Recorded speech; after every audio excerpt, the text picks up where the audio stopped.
Yeah. Oh yeah. So. Oh yeah. Ooh. Well. Ever since I heard about the Wrangler burger, I was like, oh, I gotta get that Wrangler burger. But I didn't snack a lot today. I just had like just a little lunch, you know.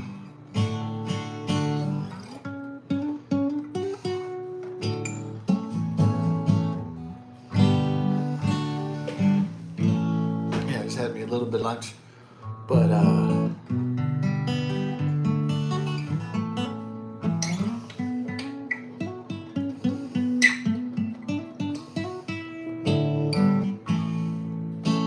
little lunch, and then I had a little bit of a snacker. It was just a few peanuts and some potato chips. It wasn't really like a real snack out. But pretty much, I waited for the Wrangler burger. Didn't snack. Just waited. More or less.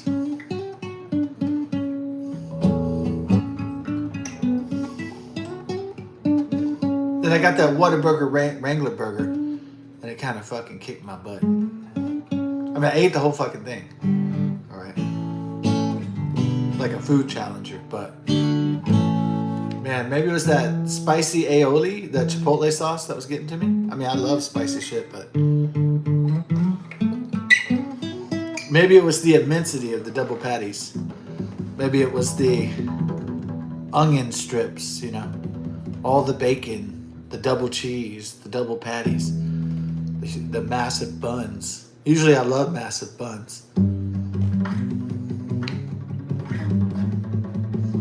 Usually I love to eat massive buns. But in this case, bun in this case,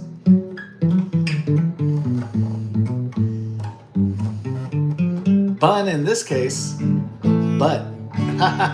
Butt buns. Butts and buns.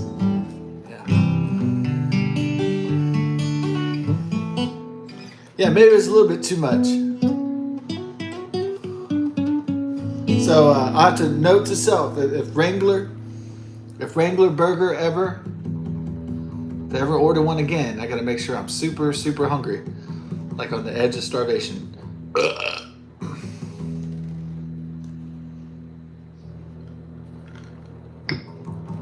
Yeah, the burger was fucking great. I don't know if it'll ever be back, but.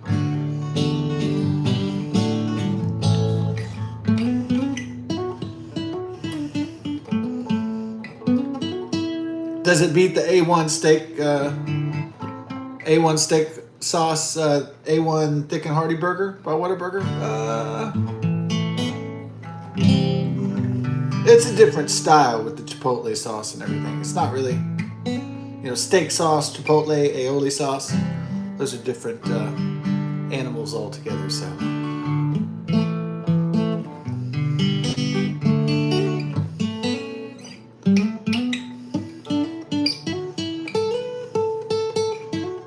It's almost like comparing apples and oranges, maybe. Perhaps it's not that stark, but they're definitely, those two burgers are different animals.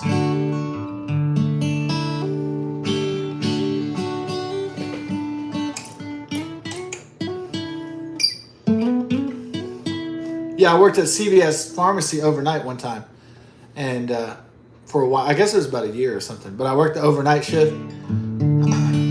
It was kind of fun. Not many people. And then I had like there was this one Mexican guy, Ishmael. And when I was 24, he was like 40 and like pissed. He was like burnt out, you know. And just really angry all the time. This Mexican guy, Ishmael. Yeah.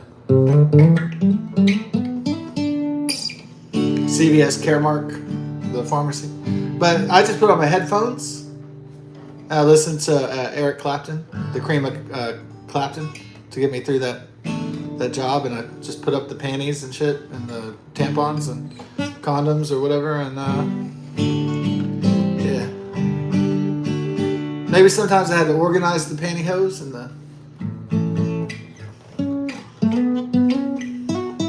to count the pantyhose or something. Had to count the hair color or put the labels on the price or put the price on the lipstick.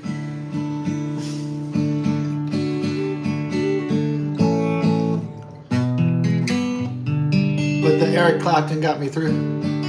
The Cream of Clapton CD. Yeah. Overnight's kind of fun. I'm not really vampirish. But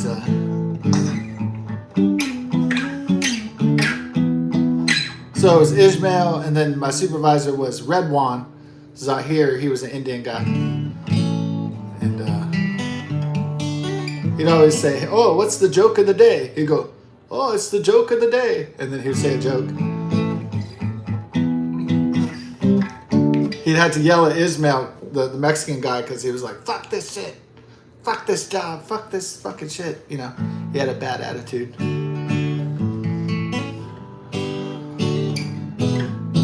It probably helped Ishmael to cope with his anger because I was like happy-go-lucky and Redwan was like really like a teddy bear. So I think that kind of pacified Ishmael. If Ishmael would have had hotter coworkers that would have told him where to stick it, oh shit, that might have been somebody shanked.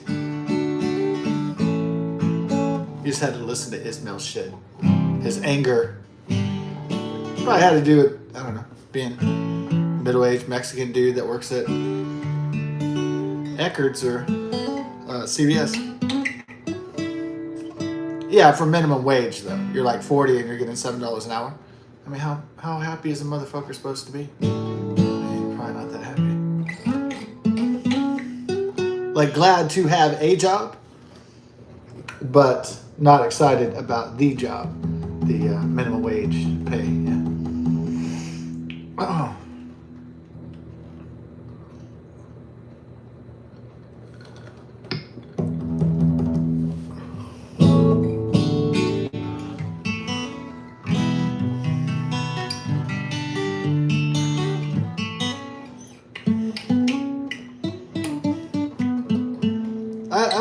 I don't know if anybody compares at all the coworkers I ever had in retail.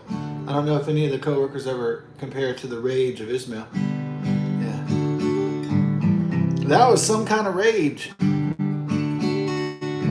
was an awe-inspiring anger. I don't know where it came from, but probably his childhood or something. Psychological problems, whatever. Past mistakes, past regrets. Yeah, that can cause anger.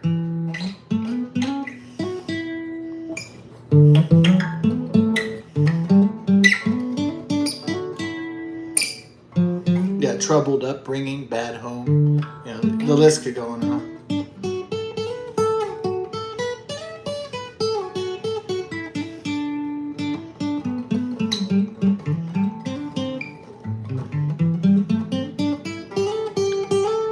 Yeah, I used to get Redwan and Ishmael.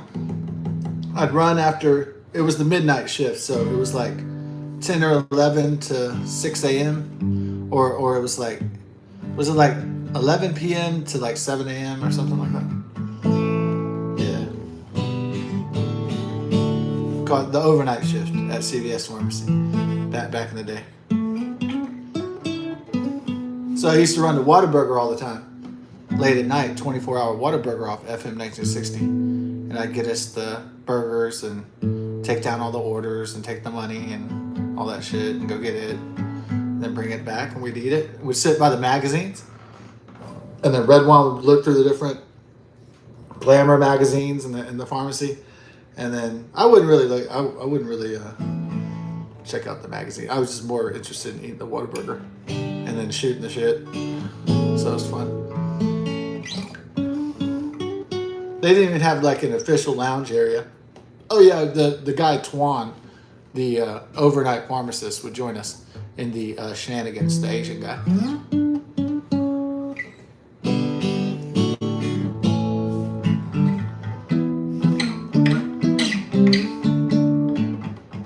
The pharmacist was not angry all the time because he went to school for 6 years and became a pharmacist. So he made like $50 an hour or something. So he wasn't pissed all the time. The direct correlation between having money and not having money is the correlation between personal happiness and well-being. Believe it or not.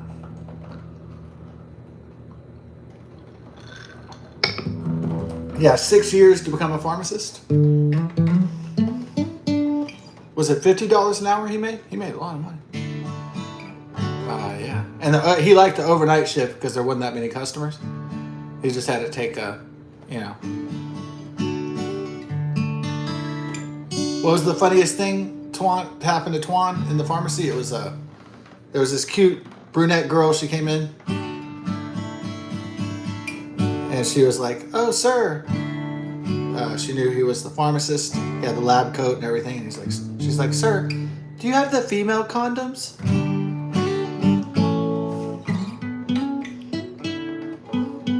The reverse condoms. It prevents the man from shooting the soccer ball into the soccer goal.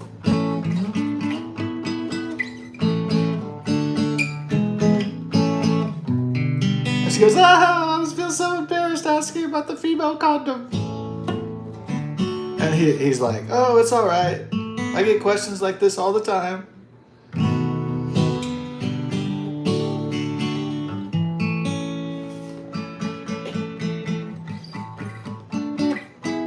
"Do you have those new electric butt plugs?" He's like, "That's not this kind of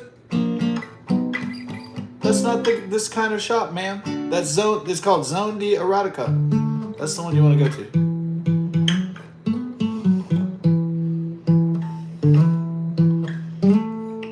This is the pharmacy. We have medical type things.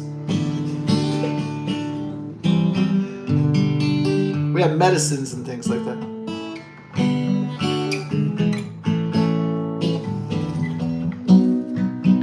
It kind of made me jealous about my great grandfather's pharmacy, right? I used to hear like in the old songs and everything, legends of they had like a soda area or some shit.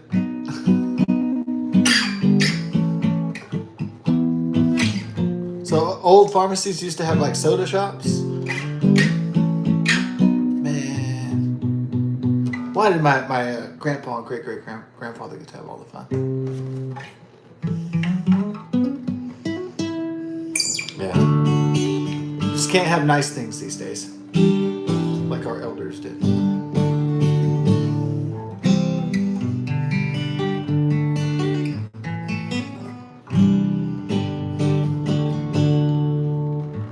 That'd be cool. You're waiting on your prescription from the pharmacy, and besides just reading some magazines or browsing the store, maybe get you cool if they had like back in the ancient days, like a soda pop shop with the grape and the cherry red. Oh well. You don't want to get diabetes waiting for your diabetes prescription.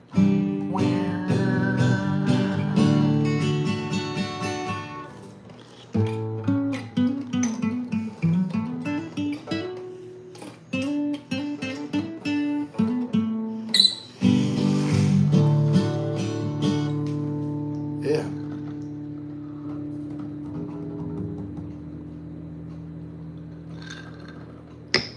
Somebody gonna win the $1 billion tonight with the Powerball. Why did they make it where the Powerball and the liquor store are closed at the same time? I know they have liquor stores closed in different times in different states in the United States. Like Florida, it's like 11 p.m. But Texas is 9. It's a hard 9 p.m. because, I don't know, Mothers Against Drunk Driving, or is it just, blue laws, or maybe it's just too dangerous for Texans to get their drink on past 9 p.m. Maybe it's just a public safety kind of deal.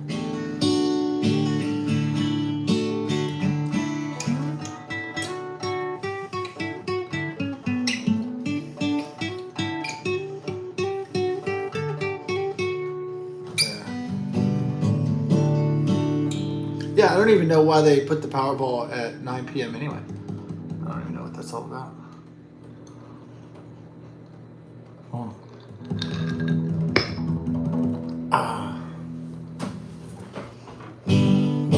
Did we get ourselves a Powerball ticket tonight? Well, I know a lot of hype is going up to 1 billion.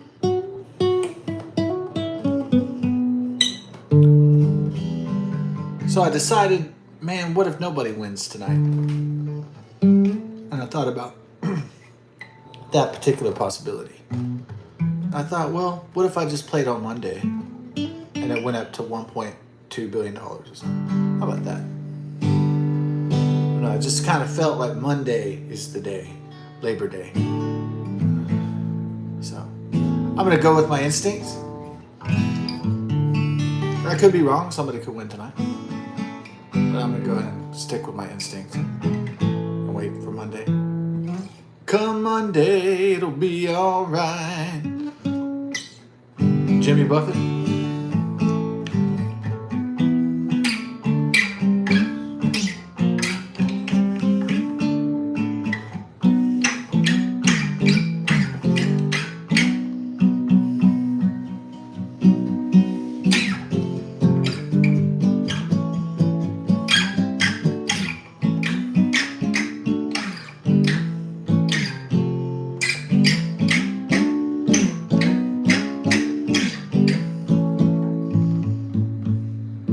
Yeah, I just had the instinct. Yeah, could be wrong, of course.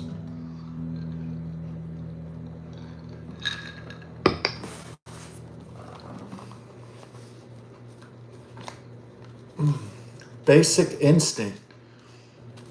Yeah. On the Twitter X and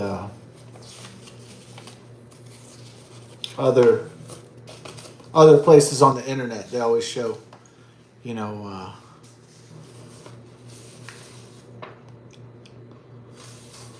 they always show like Sharon Stone hits 70, stuns in a bikini, stuff like that, like older actresses.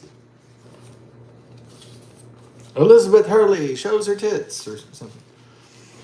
And oh yeah, they have it a lot on Fox News. Old ladies getting butt naked, still stunning at 70. Or whatever. When they're reading the comments section, it's like some of the like a usual comment in the comment section on that kind of thread is on that kind of article. Some guy probably will write, well, I had a well-done steak tonight with some carrots and a nice salad, and it's like a joke, like, I don't give a shit about this celebrity gossip. You know, I'm too good for it, so I'm sharing my meal because I don't give a shit. And those are interesting ones.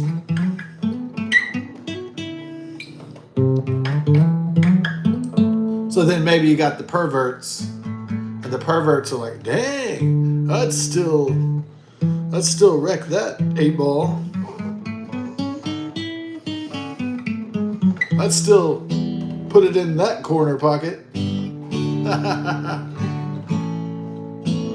then you got your complainers in the comments. Complainers. Or the haters, or whatever you want. Is there a difference between the haters and the complainers? Or is that pretty much like almost equivalent?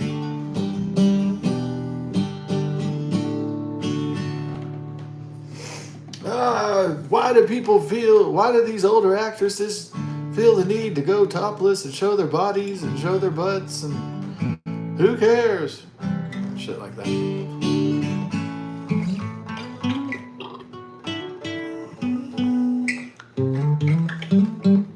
Yeah, Elizabeth Hurley was really hot in the 90s. It was like, woo, woo, yeah, woo.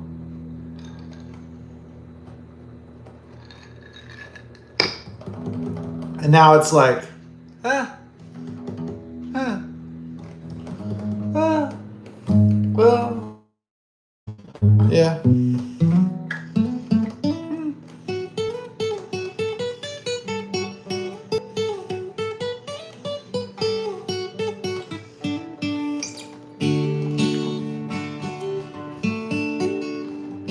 Yeah, I was staying up watching a movie. It was called The Infernal Machine. And then they had erotic ghost stories came on. And two women were butt naked rolling around. And so for a minute, I kept it on erotic ghost stories. And I said, oh, shit. What has changed? You know, I was kind of scolding myself. What has changed between the time I was 13 looking at that shit and now that I'm 45? And then I was like, oh, there's been no progress at all. It's just still like, oh, look, it's the quadruple titties again. And I was like, oh, well.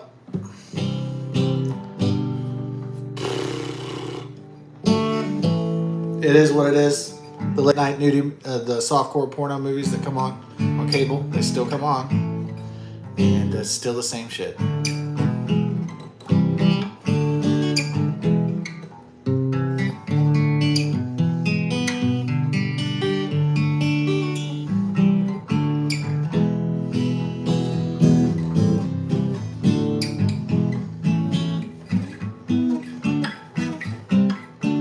I was thinking, oh shit, I'm my uncle now. It's like, I'm my uncle. Get me out of here. Yeah, I notice either kids can't spell or it's just trendy online to call people unk. I noticed that a lot. I've been reading that a lot. People have been calling uncles unk. Hey, unk. The unk. I don't know if I'm feeling that. The abbreviation of uncle to unk. I really think uncle is funnier. It's uncle. I think that shit's more entertaining than unk. Unk is like a caveman or something. Look, it's unk.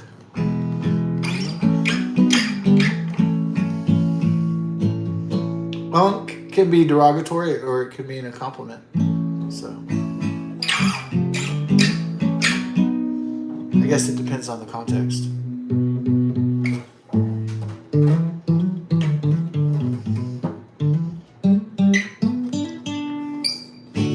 I'm getting so old. I'm starting to not. I think I'm getting so old that I'm starting to not understand internet slang anymore. Yeah,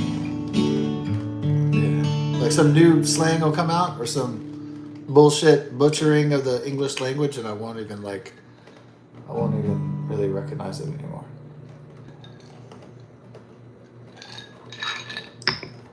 I think to myself, are kids even learning how to fucking read anymore?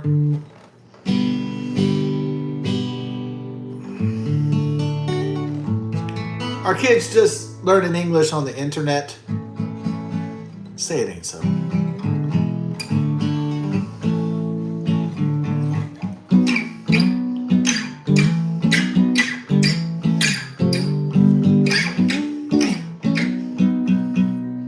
People need to be learning English the old-fashioned way. Ernest Hemingway, the only way. Are you a shitty reader if you haven't read all the author's novels? A lazy reader. Yeah. I don't know, does it count to read a few novels of your favorite author? Or do you have to read them all to be really the real deal? Well, I mean, I know a lot of Shakespeare plays, but I don't know them all. So I guess it doesn't make me feel that bad.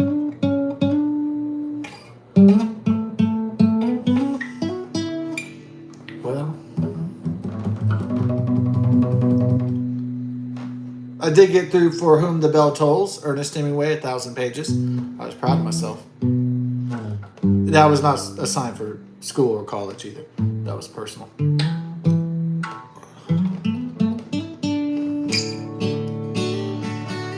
Speaking of literacy and reading in this country, I've been hearing the reports that people aren't reading books anymore.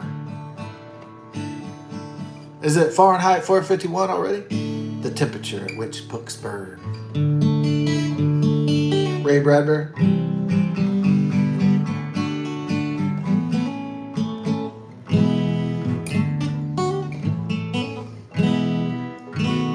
people aren't reading books anymore because do books make people rich anymore? I mean, books can enrich people's lives by understanding of their language, society, civilization, culture, nation, etc. But I think probably, since it's a winner-take-all world, the have and the have-nots, I think since it is, and it always has been, a winner-take-all world, without question. So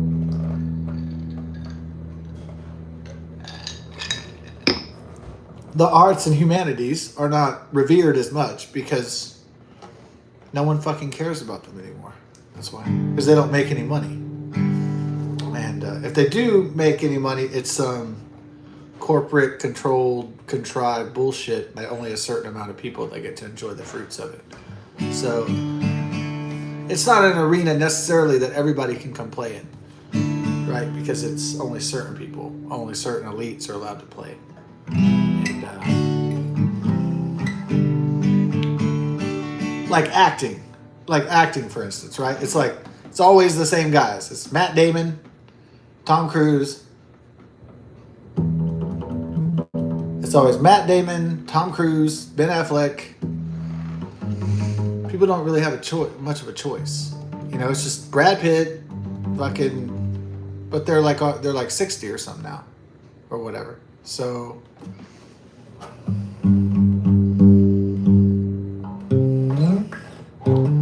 but for all that time, that whole 30-year period, no one got a fucking choice, really. It was just, you have to see these guys. These are the elites. These are who you must go see.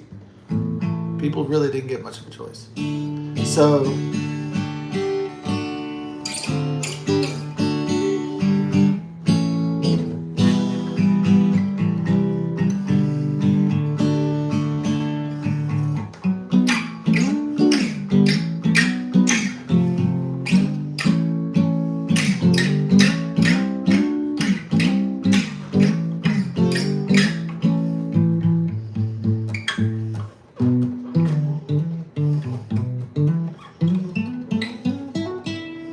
I guess music, there's a lot more choice. I mean, at least in the history of music. Yeah.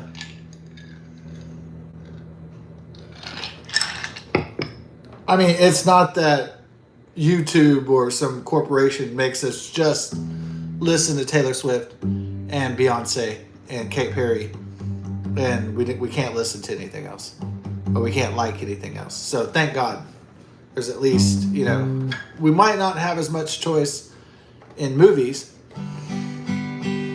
but you know, maybe sometimes you want to see a Tom Cruise movie and it's cool. You don't care if he's been in a billion things.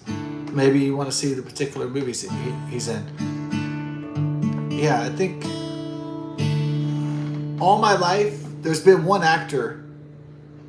There's been one actor, well, maybe more than one actor, but one actor in particular. I think Guy Pearce, you know, first saw him in I think it was the LA Confidential. Yeah, right. That was his big break. Yeah, I saw that with my stepdad back in the day. I said, man, that's a wham bam movie. Yeah, it's great. Guy Pearce. And then I was in Washington, D.C. at the Mazda Gallery, and I was I saw a movie by this director who was new back in the day. His name was Christopher Nolan, and it had Carrie-Anne Moss and Guy Pearce and that one guy that's Cypher, and you know, he's in Bad Boys, and I forgot, is it Napoleano or something? He's in The Fugitive. Anyways, this Italian guy who's in like a billion, he's a character actor in like a billion other movies. And plays, is it John G? Or is that the main character? Anyway. So I saw this movie called Memento, about a guy who has a memory disease. And you have to solve the mystery of who's on his side and who's screwing him over. And I saw that Christopher Nolan movie, Memento. I was like, oh my God, this fucking movie, you know. So back in that, it was 2001, and I was 21 years old in Washington, D.C., and I saw that movie, and I said, man, this is fucking awesome.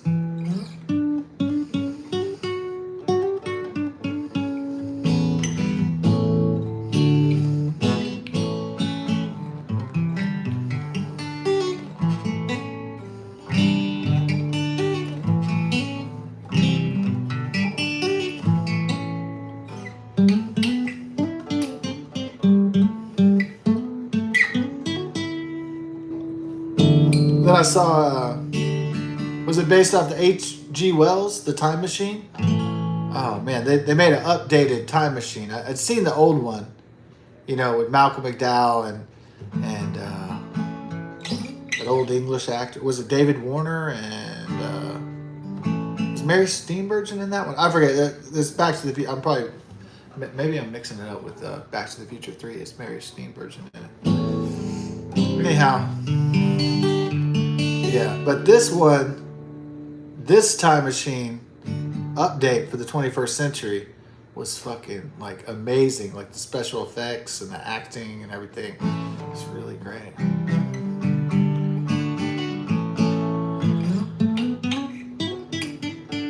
I don't know if the story or the writing were so good, but the effects and the worlds that they were creating, it was kind of like Land of the Lost.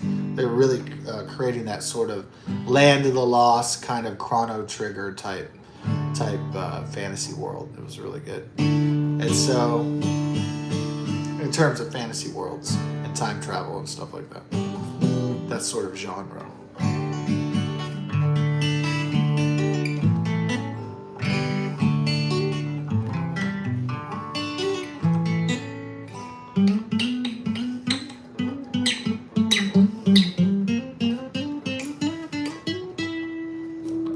But I never really knew how much I appreciated Guy Pearce. I knew I did in Memento. And I don't know if Prometheus... I mean, he was good in that. It just was a little... You know, it's just... Ridley Scott, when he does his... Like, Ridley Scott, when he's close to death, and he does his, like, philosophical reflections on getting old and dying and human mortality and frailty. It's kind of heavy-handed. It's kind of, like... indulgent. It's kind of almost selfishly indulgent to a certain point. So,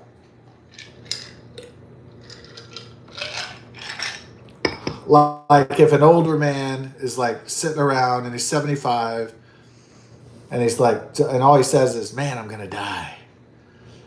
One day I will be no more. And he's just sitting around, you know, kind of obsessed with it. And that's what Ridley Scott's later work feels like. It feels like all this philosophical mubbly-goop and jumbo crap and gobbledygooka jumbo. Yeah, it tries to say so much, but it ends up saying nothing at all. And you know, that's a problem.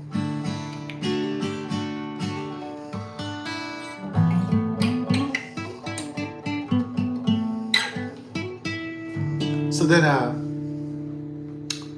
but then I saw The Infernal Machine with Alice Eve and Guy Pearce and some great new actor that I saw. Yeah, I don't know his name. It's a newer guy. And I don't want to tell you what The Infernal Machine is about. And it's not that Nintendo 64 Indiana Jones video game. No, it's just called The Infernal Machine. And oh man, when I saw the previews, I was like, I gotta see this. You know what I mean? Like, I got to see this. This is gonna be great. Like, I could already tell this shit was gonna be great, but I had no idea. I had no idea it was gonna be that great. I mean, just like the performances, the writing. So I skipped around late at night watching it over and over and over again. And finally, I watched it like from the beginning all the way to the end, and I was like, "Oh my god!" Without any skipping around or you know, frame of reference problems because of time skips. So it wasn't. At first, I was watching it out of order, like Pulp Fiction, like Quentin Tarantino movie, where it's like the ending is at the beginning and the middle is at the end, and all that kind of shit. And that's the way I was watching the movie, which was an incorrect way to watch the movie. But at first, if you don't watch it in a linear A to B fashion, then you won't really understand what's the fuck is going on. So I had to start it from the beginning so I'd understand what was happening. It was that complex and deep.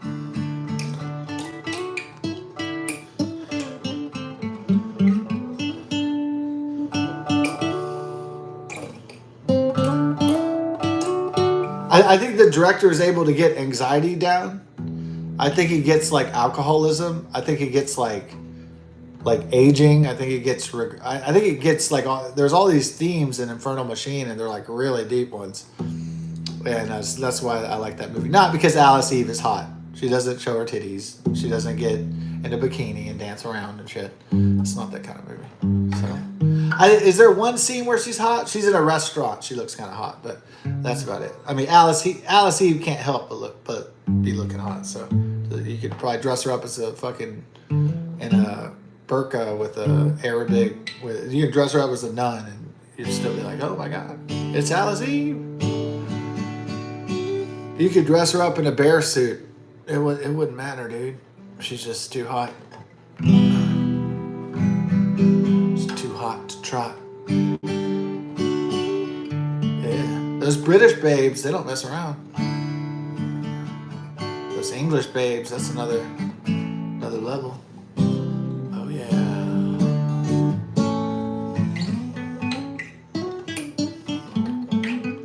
I guess Alice Eve is like what heaven would look like or something like that.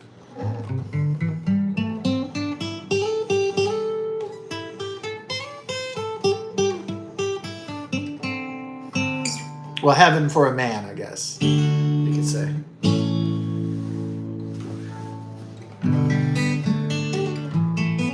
A not gay man. After all, I guess I have to clarify. A not gay man would probably like Alice Eve.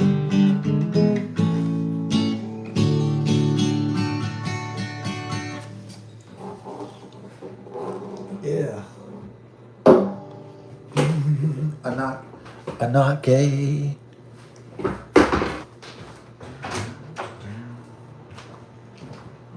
Hey, I love you, Mom. Are you great? Yeah, fix it. I'll have one more. Not a big one.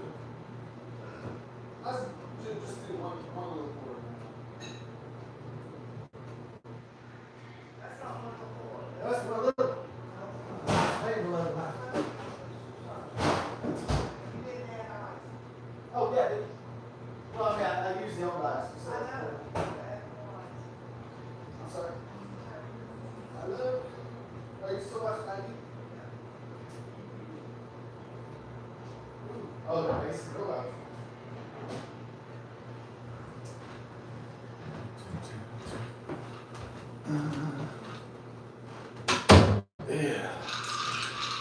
Yeah. Get that drink mixed up. The drink.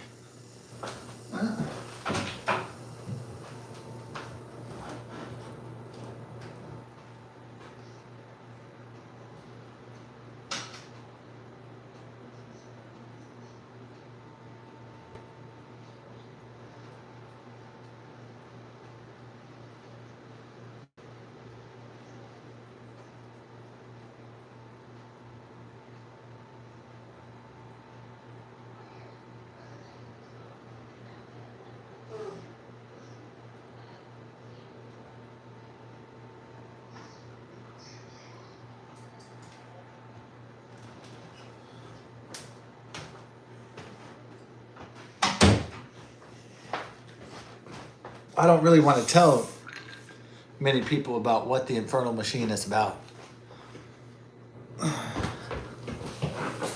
Yeah. Because if I told people what the Infernal Machine was about, then you would know what it was about. I don't want to ruin that experience for people. Okay. Don't be an alcoholic, but get yourself your greatest loved ones together, your friends or your family, or girlfriend, boyfriend, wife or husband, or whatever your cousins, uncles, aunts, or whoever is in your life. your family, your people, whatever they're called. Or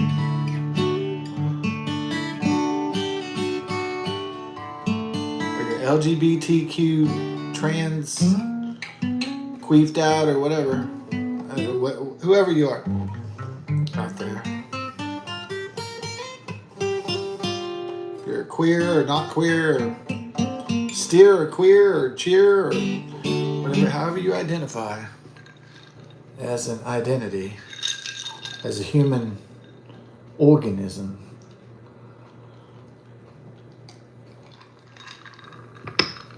Yeah. Watch this Infernal Machine on Netflix, or maybe you got HBO or Showtime, and record it, or Xfinity on demand, or however you do it.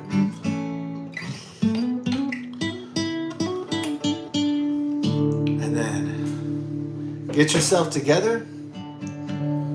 Okay, maybe light up some of that reefer, some of that marijuana. Maybe pour some cocktails, crack open a few brews, and then let that movie roll.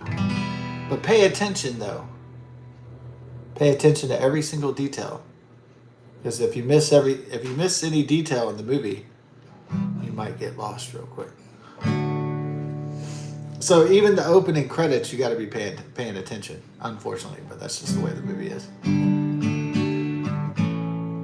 So I realized that the credits were rolling and it was doing all the stuff I needed to know about the movie, and then I was doing something else, or I was dealing with the dogs, or I was, looking at a meme or something, and I wasn't paying attention. And then I was like, oh shit, I just missed some pertinent information here. So you don't want to miss the pertinency of the information of the film, because then you'll be lost and bereft of the experience from start to finish.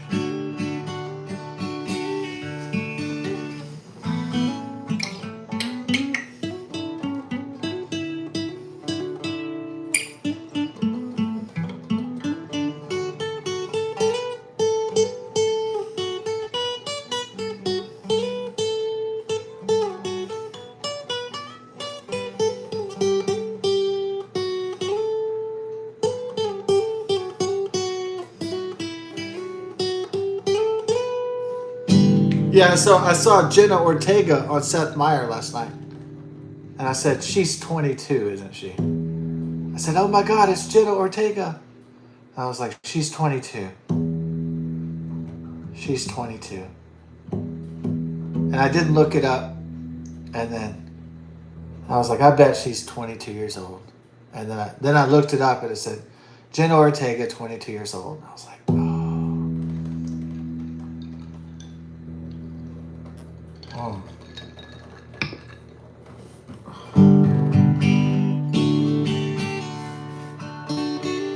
Jenna Ortega seemed threatened by a Generation X man like Seth Meyers, even though he's married and has like 3 kids. She still seemed like, oh, this guy might try to stick his winger in me. She still seemed like kind of like, even though I guess, yeah, she still seemed to be on guard. Like she knew she was pretty hot, so she's like, got her like defenses near her panties, near her, mini skirt and stuff. She's like, all right, nobody drop out their winger, the wanger. Especially middle-aged old man. Like the movie she did where the middle-aged old man, they screw a lot or something. I never saw that. I don't know.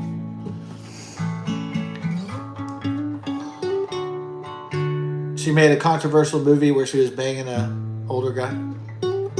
Oh, how risque, how taboo of Jenna Ortega to make a movie like that. To make a salacious movie like that. An old man's lust for younger female comes to a head when he tutors his student.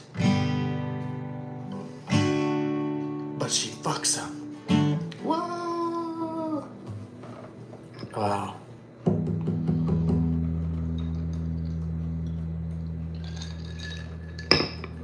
She'll do anything it takes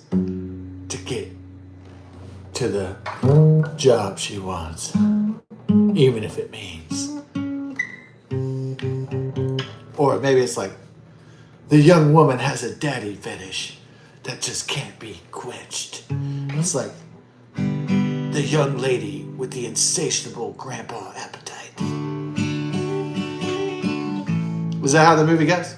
I don't know how that movie. I've never seen that one before. Heard this with Martin Freeman and Jenna Ortega.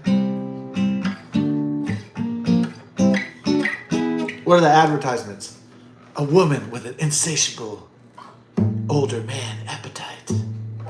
It's like a middle-aged man with an unhealthy obsession with young women.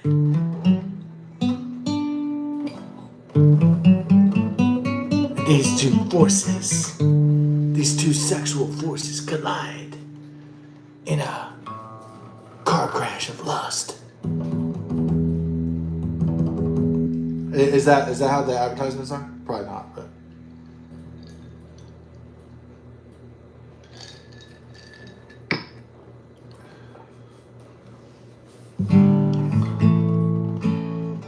In a tale of forbidden love and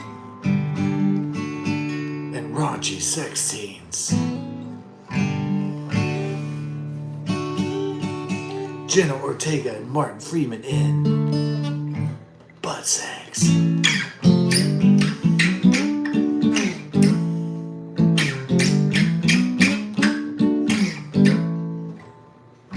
I doubt it's called butt sex.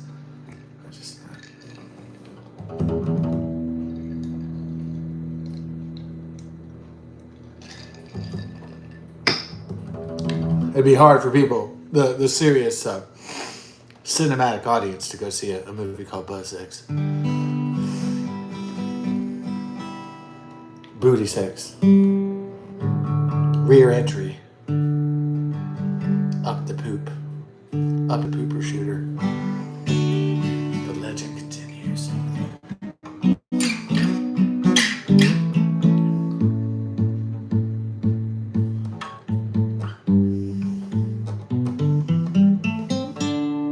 She's really fine though, right? Jenna Ortega? Yeah, she looks great. Like Tony the Tiger and Kellogg's. They're great.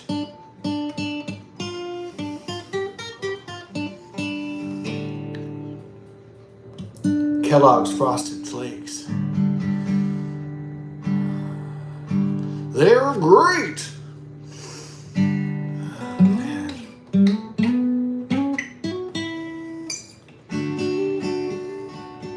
So they're warning of a new fentanyl on the street. It's called carfentanil or something. It's like elephant trank. It's 100 times stronger than synthetic opioids from the Chinese Communist Party and the Mexican drug cartels. Carfentanil, I saw the government page. 10,000 stronger, 10 times, it says 10,000 times stronger than heroin, 100 times stronger than synthetic heroin, which is called fentanyl. It's called carfentanil, something like that.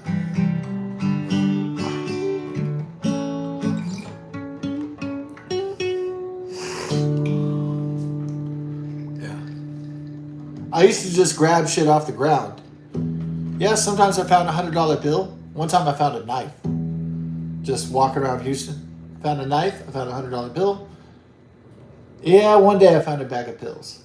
It probably wasn't smart of me to grab the bag, but I'm a curious guy. I found a robot once. Toy robots, but I found robots. I'm a curious guy.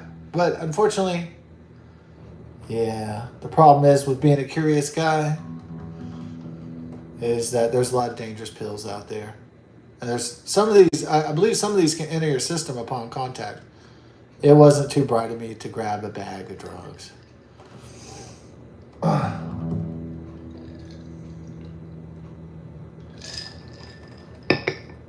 One day I found a sandwich bag of pills. I was just curious. What is this? Of course I didn't take any. I threw it in the fucking trash. But I was like, this is. But I had no idea that there were, that there's fentanyl and opioids that can infiltrate your skin on contact and kill you.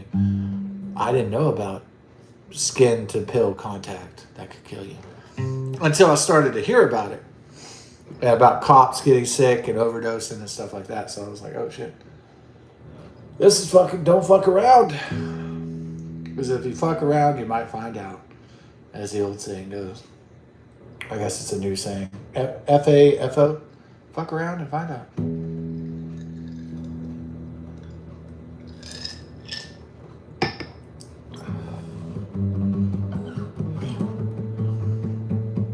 I guess I kind of think like a pirate scavenger, though. Like I think, oh man, if I open this briefcase, maybe there'll be like, some gold or some money in there, and there might be sometimes. But also, it could be a severed head. I mean, it's Houston. You never know what it's going to be. It's not always going to be like No Country for Old Men, and there's going to be like,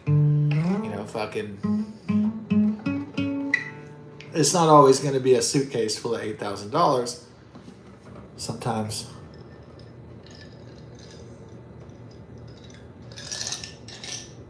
Sometimes it's going to be a nightmare. So you got to be careful doing the scavenging, right? Doing the treasure hunts in postmodern society isn't always safe. Well, it never was safe. Now more than ever.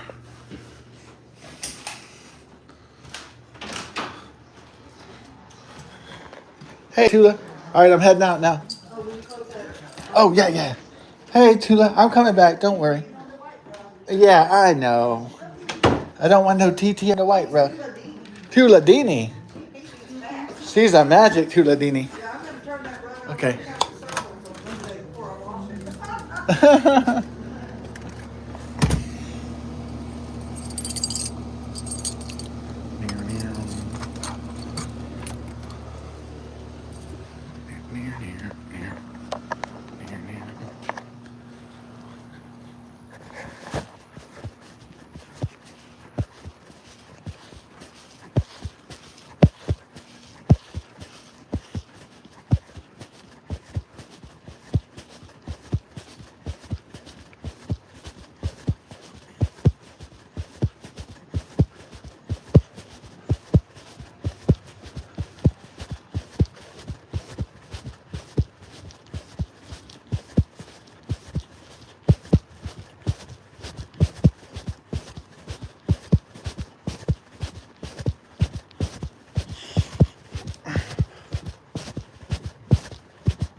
Marching band.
I like hearing that marching band. I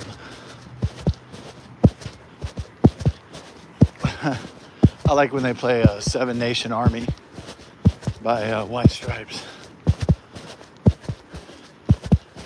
Okay. It's probably going to get wild because it's going to flood out tomorrow. So tonight's going to be the only night to partay. crew coming in. Go ahead and hit it.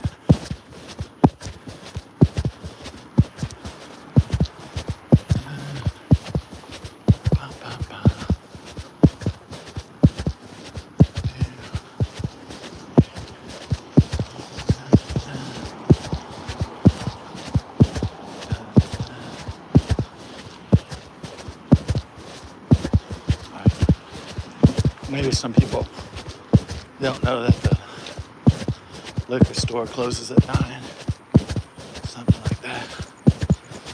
Or they're like, oh shit, we can't get any more Powerball tickets. Who knows what could be going on. Sometimes some people just turn around in a parking lot because they're going the wrong way.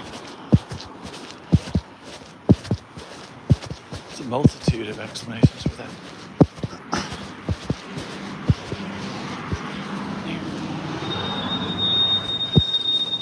Hey, how's it going?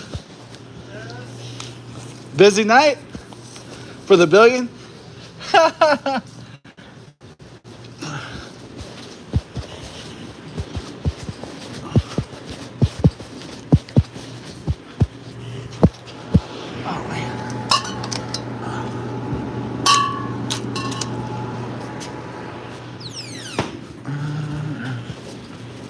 Oh man.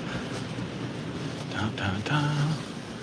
Dun, dun, dun, dun, dun. Oh, okay.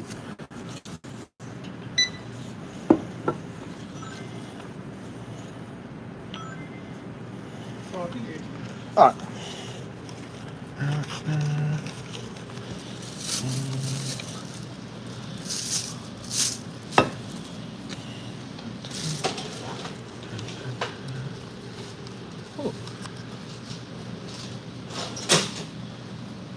Thank you, sir. Have a good night, sir.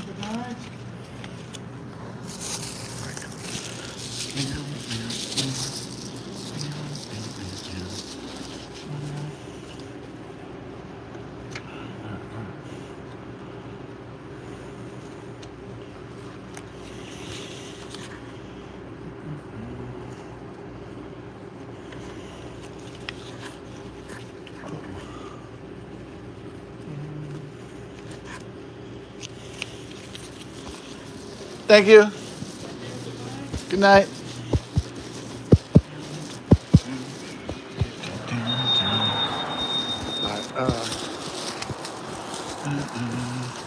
Yeah, it's pretty much dead after the Powerball in the liquor store went dead. Yeah, in Houston, Texas, it's going to rain considerably. I think it's 70%, maybe flooding tomorrow, I think. So if people are going to get their party on for Labor Day, it's going to be tonight. Most likely. Curves for women. That's funny because what's so funny about curves for women? Okay, so society encourages women to have children, and that naturally gets them fat. And so then they want to fat shame women for, providing nutrition for the children. So it's kind of like a shit situation for women because, they're like damned if they do, damned if they don't.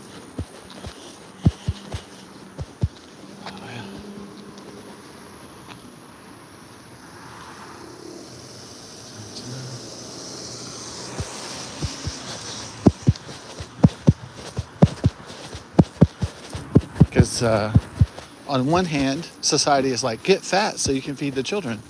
On the other hand, don't be fat. You're fat. So I think that's kind of a shit situation for women to be in.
Alright. I'm back, y'all. You just got one beer. Yeah, just one beer. Oh, you're welcome. One brewski. Hey, got one brewski. Ooh.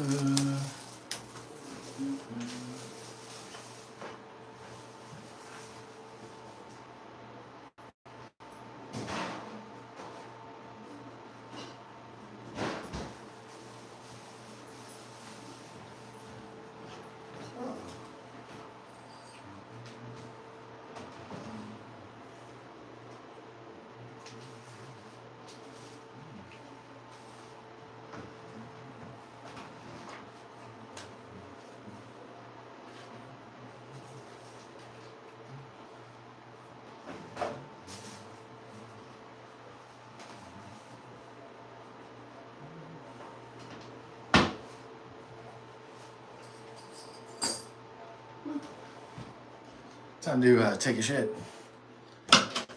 Oh man.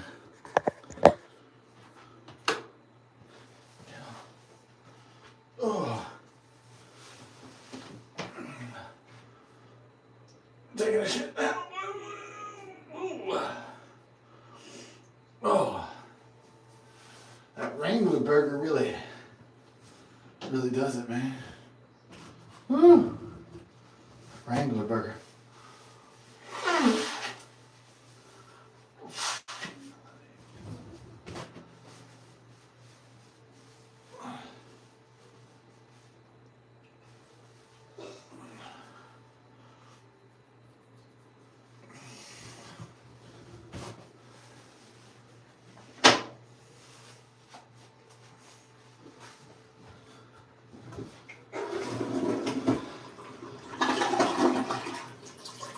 Ooh, man. Dropping the deuce. Dropping it loose. Dropping deuce. Oh. Dropping it loose. The deuce. Yeah. Oh. Dropping it deuce. Ooze. Dropping the shit. Alright, there we go. So we took a dump.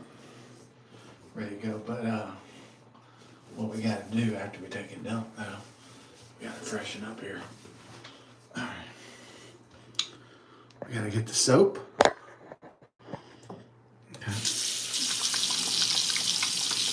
Apply the lathering to the hand. To wipe the ass. And there we go. Oh. Is it long enough? Or is it 10-second roll? What do we got here? Alright. That should take care of the poop. The dukage. The shit. How's that work? Oh. Ooh.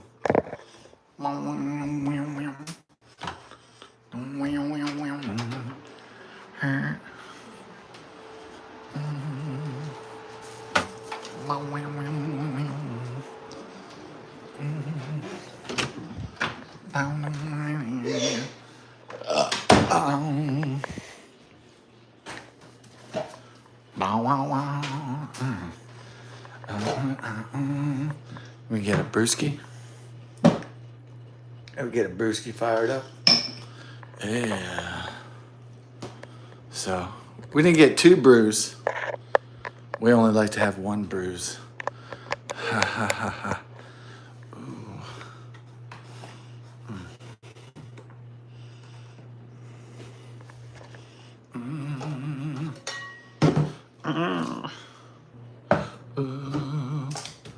Yeah, there we go. So we got the phone charging.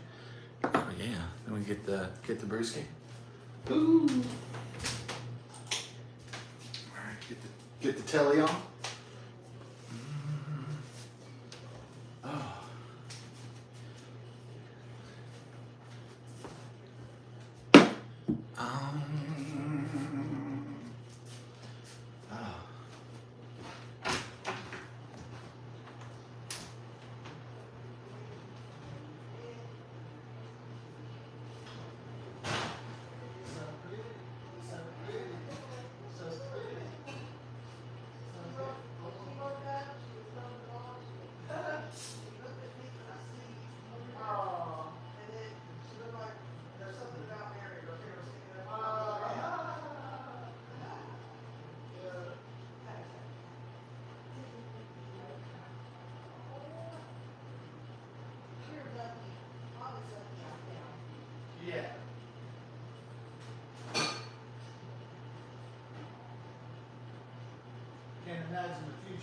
two.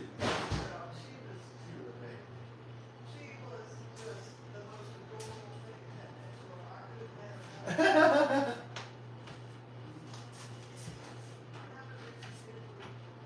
I keep wondering, I keep going with her because Yeah. he started negotiating. Yeah.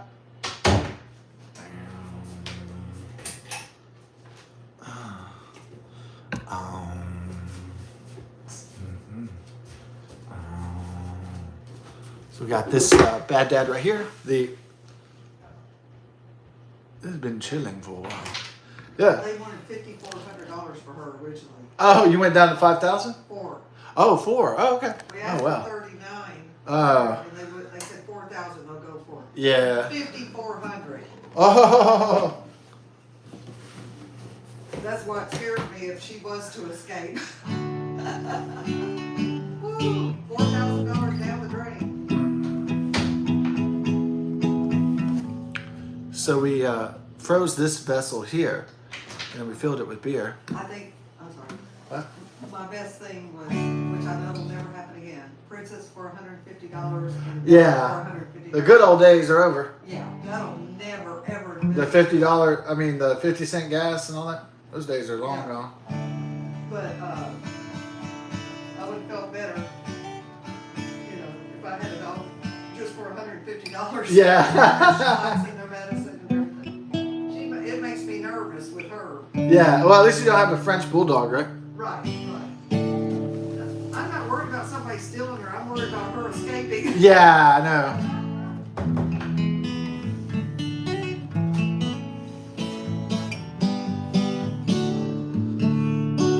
So Neil Young did an anti-Trump song. Yeah.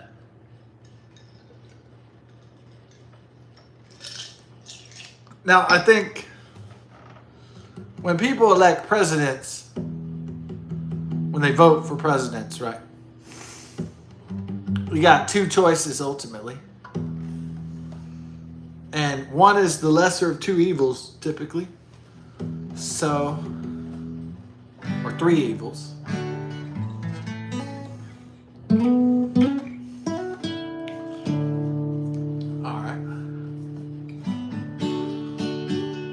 You got two choices. What you gonna roll with? Colgate or Crest? Communism or capitalism? Red or blue? Black or white? Male or female? You just gotta make like a binary choice every time, pretty much. It's like, you want apples or oranges? Yeah. So it's, I don't have this plugged in. Okay. Do I have it? Plug it in, plug it in. Glade plugins. Those 1980s jingles were pretty good. Very memorable, but the 1990s jingles. Plug it in, plug it in. Or like, cha-cha-cha-chia. Those are pretty good too. Clap on, clap off the clapper.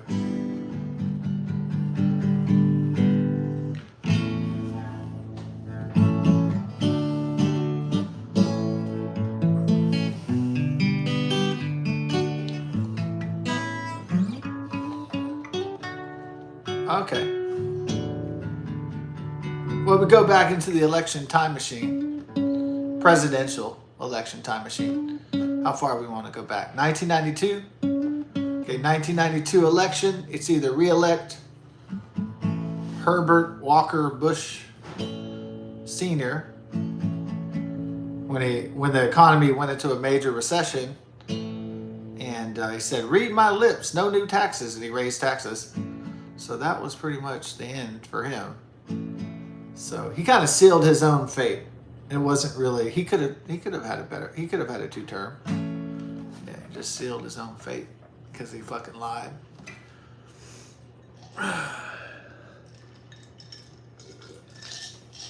He could have won re-election. The former CIA director, H.W.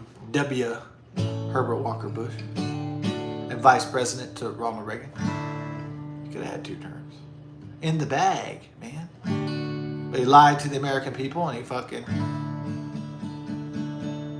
And the economy went into a recession. So Americans were hurt and struggling in the recession of 1992. The election of 1992. It was Ross Perot, a computer tycoon from Dallas. Was he a billion? No, he was just a millionaire, multi-millionaire, I guess. Yeah, so you had Ross Perot. Was it Texas Instruments or some kind of microcomputer company? I forgot. Anyways, Ross Perot was fucking rich. He was a Texas computer tycoon. Yeah. What's the problem with Ross Perot? Ross Perot was too hillbilly. So you can have a Texas accent, but you cannot have the accent on the national stage, which is like this. You can't have that one. Okay, I can understand that because I'm from Texas, but it doesn't play very good on audio. That one, that accent, the real deep Texas accent like that, the old school one, the real drawy one, doesn't play well on the national stage. So doesn't mean you have to sound like an NBC robot or something, but it just means you can't be the real. It's just can't. It's not going to work.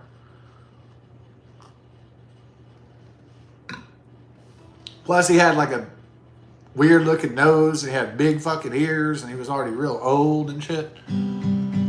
A lot of people wanted to vote for Ross Perot. Yeah. He was like a successful computer business tycoon and all that. Right. But he looked goofy, he sounded goofy. It was like, what tarnation? It was like trying to, like you're electing fucking Yosemite Sam or some shit. It just wasn't gonna work. I mean, not in modern America.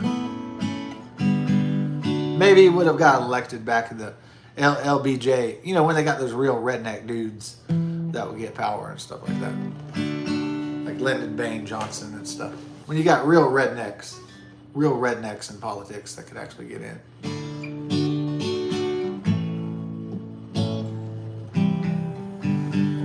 Deep South rednecks.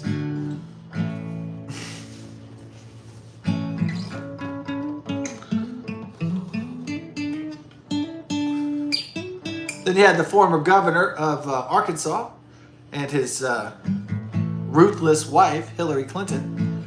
Scandalous wife, the Whitewater scandal from Arkansas. But he was cool, though. He could play saxophone. And he was kind of represented the new America after the fall of the Soviet Union. And the America that's going towards the 21st century. Driving hard towards the future, to the magical future of the 21st century. The utopia of which was to come. Don't stop thinking about tomorrow, Fleetwood Mac. Because it'll soon be here. And it'll be better than before. Because yesterday's gone and yesterday's gone. So, William Jefferson Clinton joined the then senator from Tennessee, Al Gore, and for the Democrat Party that wasn't really far left, and into all this trans, queer, and gay shit and all this bullshit. It was the old school, traditional liberal Democrat Party. It was like wasn't too extreme, more moderate Democrat Party back then.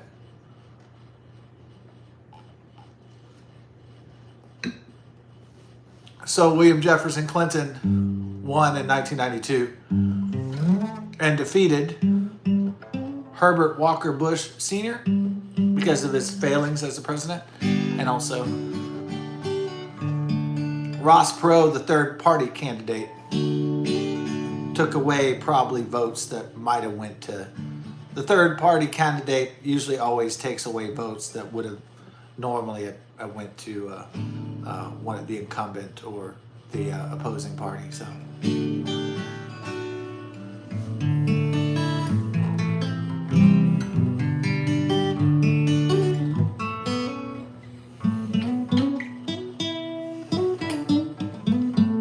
So William Jefferson Clinton was the cool Bubba president. He liked young women and he liked cheeseburgers and he loved Fleetwood Mac.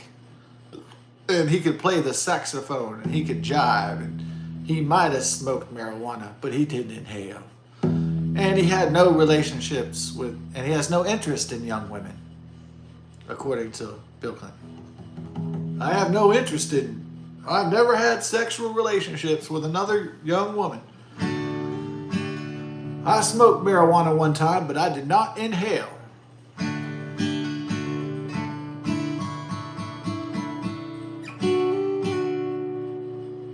Also,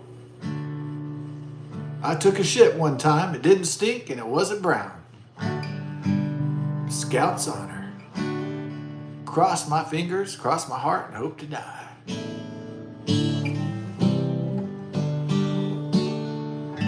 I don't like looking at beautiful women at beauty pageants. I don't do any of that.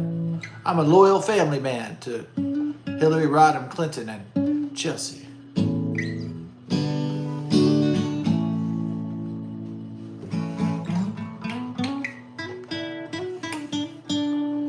So then they in 1996 was an interesting election.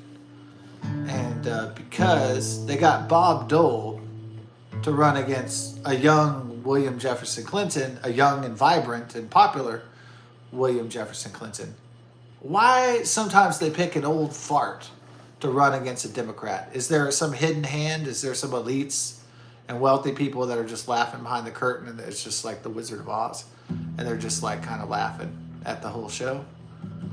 Like, because sometimes they run these really, really old farts and they don't win.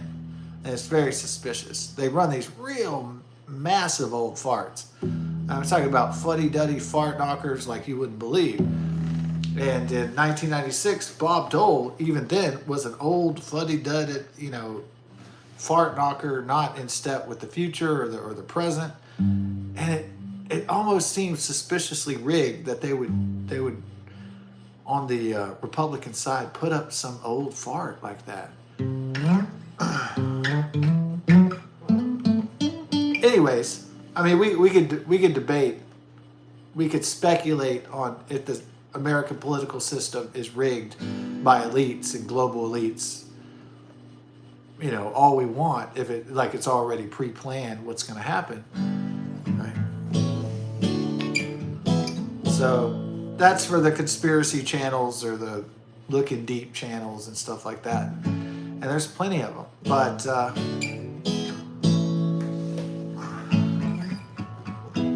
but they really set against William Clinton, Bill Clinton, William Jefferson Clinton. They really set up Robert Dole like one of the fartiest farts you could have imagined,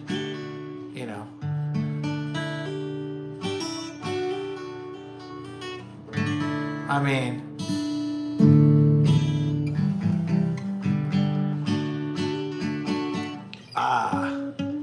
so I guess 1996 was not a remarkable election. It was really kind of like, yeah, we kind of knew he was going to get reelected. The economy was on the rebound. The internet was coming out. There was all these people making money, learning how to code. The internet, the e-business, everything was booming. So America looked like it had a really bright future ahead of itself before the tech bubble of the early 2000s, of course. So Bill Clinton had it in the bag. Maybe he had a Monica Lewinsky scandal, but it was cool back then. It was like if you're a powerful guy, you're kind of like, hey, he might have had hanky-panky. Not that it was cool to cheat on your wife, but the American public thought it was cool that a guy was a red-blooded human being. That's what they thought was cool about it. They thought it was cool that, maybe he had an affair. Ooh, spicy. But he didn't get impeached for it. At least not kicked out of office for perjury, lying under oath about getting blowjobs from Miss Monica Lewinsky in the Oral Office.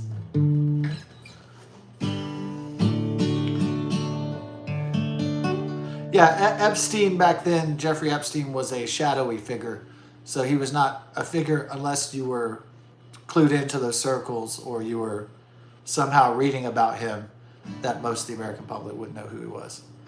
About this shady, secret intelligence asset called Jeffrey Epstein. Perhaps Israeli intelligence asset, this financier, this physicist, this all these other things, you know. So, yeah. I guess a secret agent would be hidden from the public on purpose. He was some kind of intelligence asset for the U.S. government or the Israelis or whoever. Whoever Jeffrey Epstein was on the payroll for.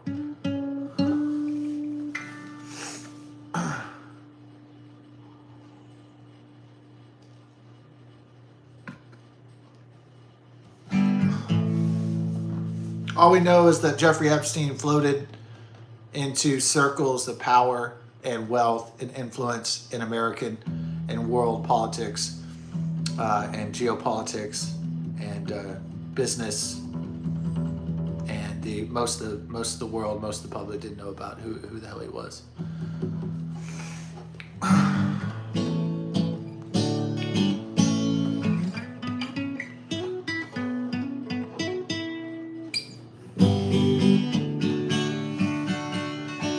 This is a fun drinking game, recounting past presidential elections. By the way, it's one of the most fun ones.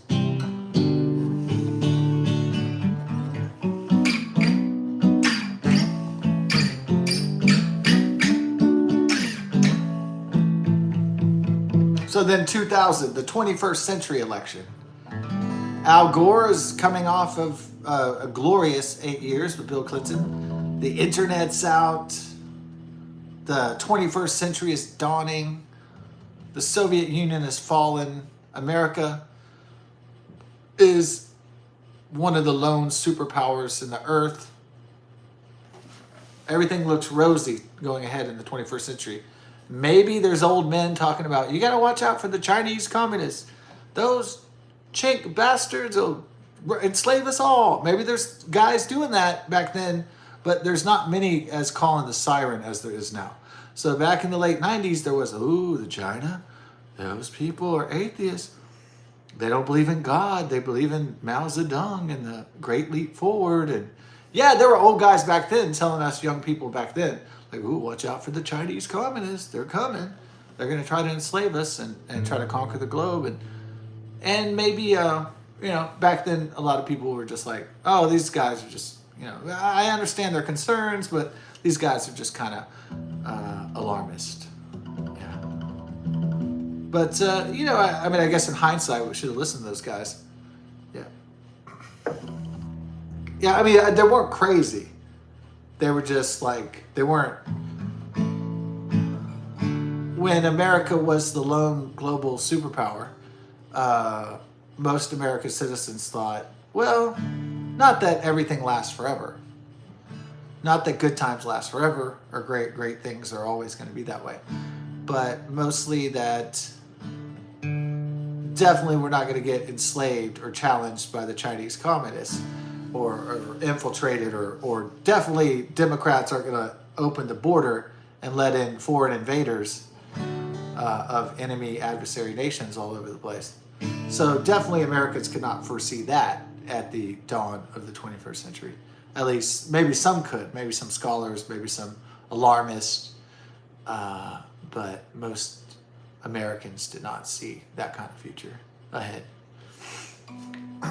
It was warned about, but not many people took it seriously. Right.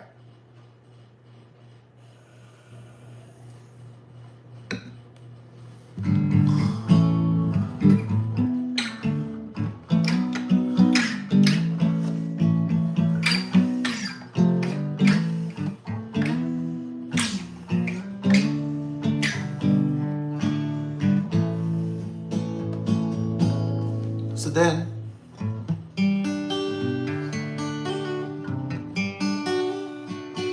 somehow, George W. Bush Jr. was still mad that his daddy lost, the son of an oil tycoon, and he had kicked the booze, and he had become governor of Texas in the interim. And then so he decided to run for president. Yeah. So George W. Jr. ran for president against Al Gore in the 2000 election, the former vice president of William Jefferson Clinton, who had such a successful run. And so typically being a redneck would be at disadvantage if you're running for president. Typically, especially in the late 20th century to early 21st centuries. Being a redneck with a hillbilly accent would be a detriment.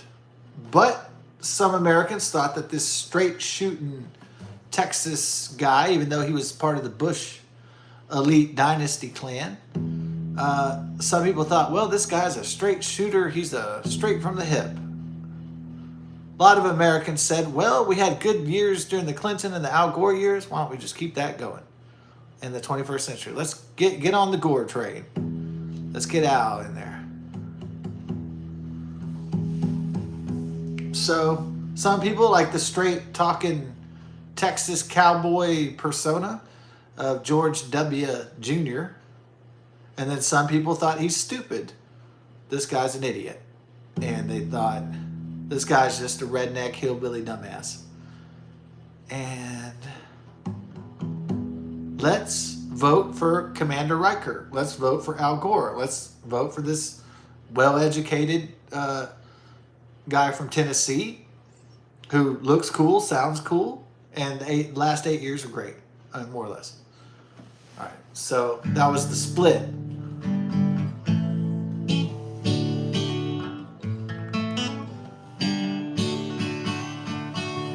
So the split was between the old and the young, and the left and the right, the Democrats and Republicans. That was the split, as it usually is.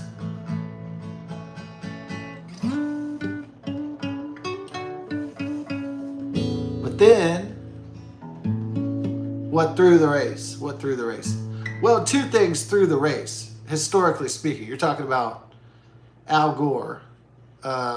Not as charismatic as Bill Clinton, not as sexy, cold, robotic, not very fun, just kind of almost robotic, not to the level of Mark Zuckerberg, socially awkward, but going that direction. Yeah. So he's going the direction of being socially awkward and robotic, android-like, too serious, not fun. He doesn't play the saxophone. He doesn't dance. He doesn't sing. He doesn't do anything fun. I mean, that we know of. All right. He's just always been a stodgy guy. Almost probably better suited for British politics, maybe. He's always just been a vanilla guy. He's never been exciting. And so he was dull compared to the cowboy.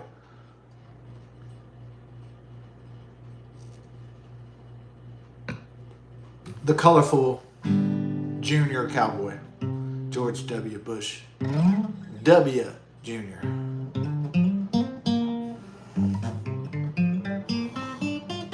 I'm surprised he got elected because his daddy had screwed up so bad in the recession of 1992 or 1991. I'm surprised that they forgave his son and they let him back in. Yeah, that's really amazing. So Al Gore was not charismatic. So Tony Robbins coached Al Gore, and he said, if you just would have tried a little harder, Al Gore doesn't like to show that he's passionate, and that cost him the election real bad. So men that can show that they're passionate about the American people usually become president. Men that have trouble expressing their passion usually fail. So that's just true. I don't need Tony Robbins to tell me that if Al Gore had just tried a little bit harder, he would have been the president. Probably, for sure. Yeah, but he came off as dull and robotic and mechanical, and just unpassionate, which was the worst crime.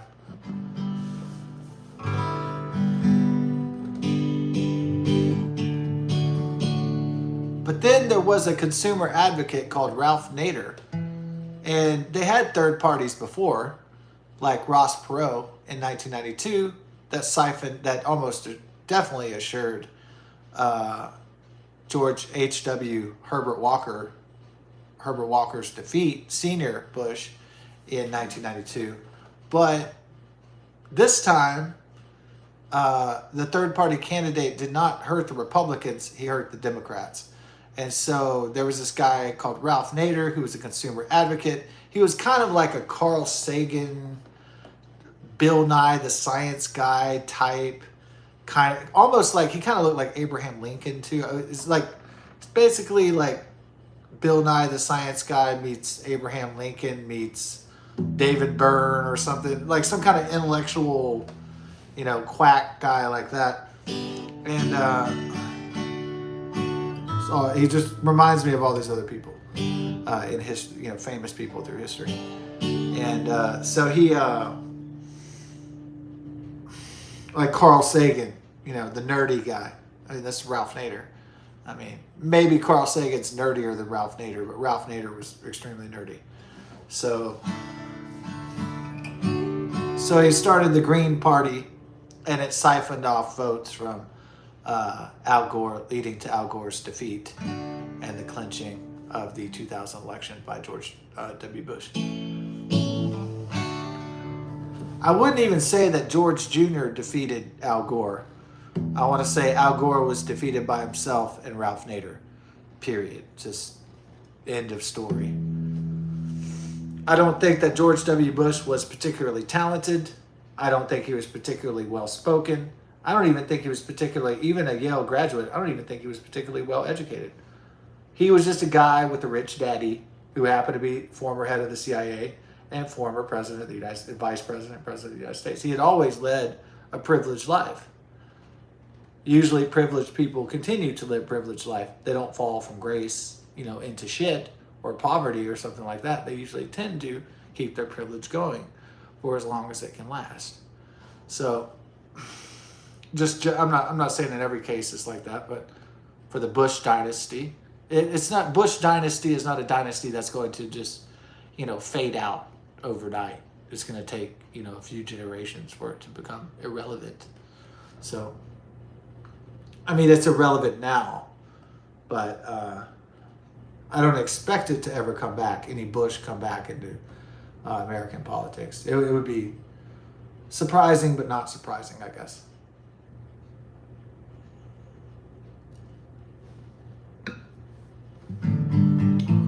But I guess the Kennedys I suppose the Kennedys are trying to come back. So I think the deal with Donald John Trump, because Donald Trump's a deal maker, first of all, and that's part of his business and his psychological profile is that he's a deal maker.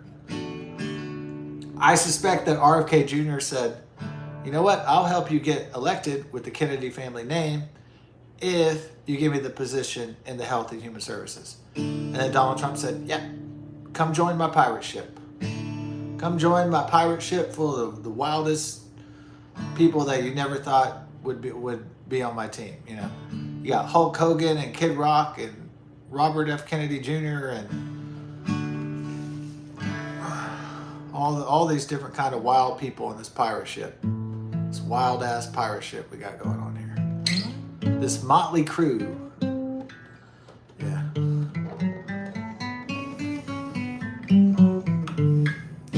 Rest in peace, Hulk Hogan. But I don't think without Hulkamania, and all the support, from all the different, besides us 77 million American voters, but I don't think without all that star-studded legendary support that Trump would have been reelected. So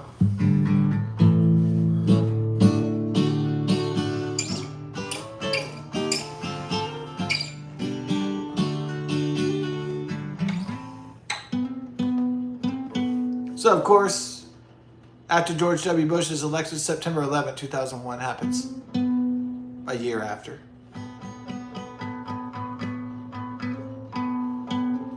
$3,000 plus Americans dead. New York, Flight 93, Shanksville, World Trade Center. The deadliest attack since Pearl Harbor on American soil. So the war drums of the military-industrial complex. It's time to get revenge, baby. And who pissed off George W. Bush Jr.? Saddam Hussein.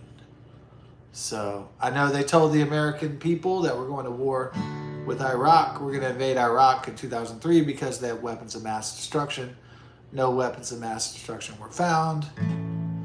But September 11, 2001 was all the excuse the military-industrial complex needed to go to war in Iraq and invade Afghanistan, the graveyard of nations. So, Iraq fell in 2003, and then Afghanistan was invaded shortly thereafter, which lasted 20 years, a 20-year war until the disastrous pullout of Joseph Robinette Biden in 2021, which killed 13 American service members during that botched pullout. So Afghanistan was once controlled by the Taliban, and all the Americans did was give Afghanistan back to the Taliban after 20 years. You know, who knows how many injured or dead for that, and how much money both those wars cost. I don't really know what Americans gained from it. I really don't know what we did gain from it. Maybe more strategic bases? I don't know. But Americans just pulled out and they gave up Bagram. So, I don't know. I don't know if we gained anything except just loss of blood and treasure. Senseless injuries and deaths for over 20 years.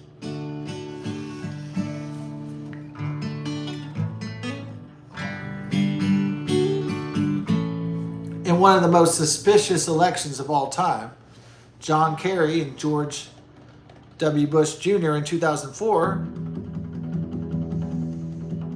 both former Yale classmates, 322 Skull and Bones, run a supposed presidential race against one another.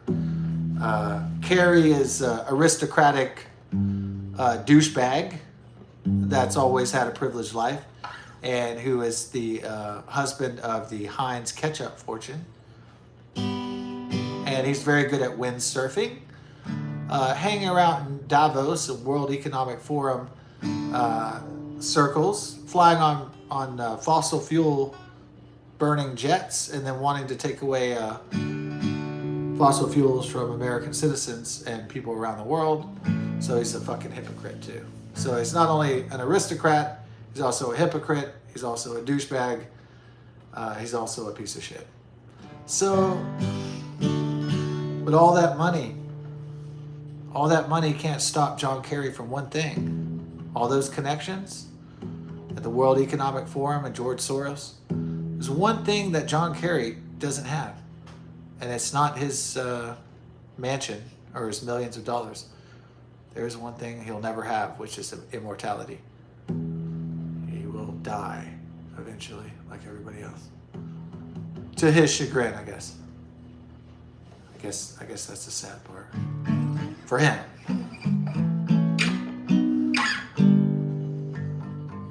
The bank accounts and the bounty will always be mighty, but live forever.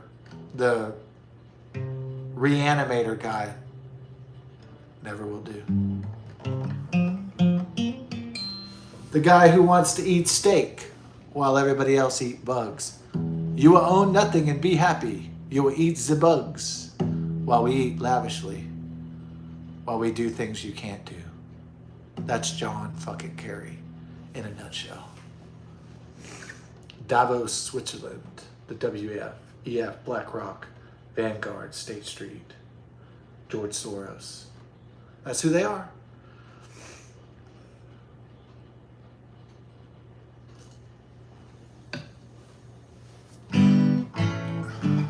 Rules for thee, but not for me. I think that's how the old expression goes.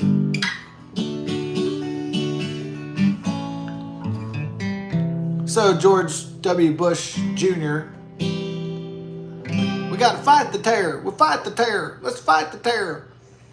With his beautiful Texas accent, deep South Texan accent. Get the terror. Get the terrorists. Get the terror out of here. The terror loose. So he gets reelected in 2004. And of course, the president can only serve 2 terms, thank God. Okay. So we didn't have to hear about the terror, the W, or after that time. So we only had to put up with George W. Bush Jr. from 2000 to 2008. And so around 2007 to 2009, there was a financial crisis, a subprime mortgage crisis. Banks were lending to people who couldn't pay for the mortgages on their housing, and so they were defaulting on the loans. And so, anyways, that caused the Great Recession of 2007 to 2009. I don't want to go through the whole flow chart of everything that went wrong. You know, yeah, there's plenty of financial channels for that. Anyways, there was a great economic recession in America and around the globe, a financial meltdown from 2007 to 2009. That's about all I'm going to say about it.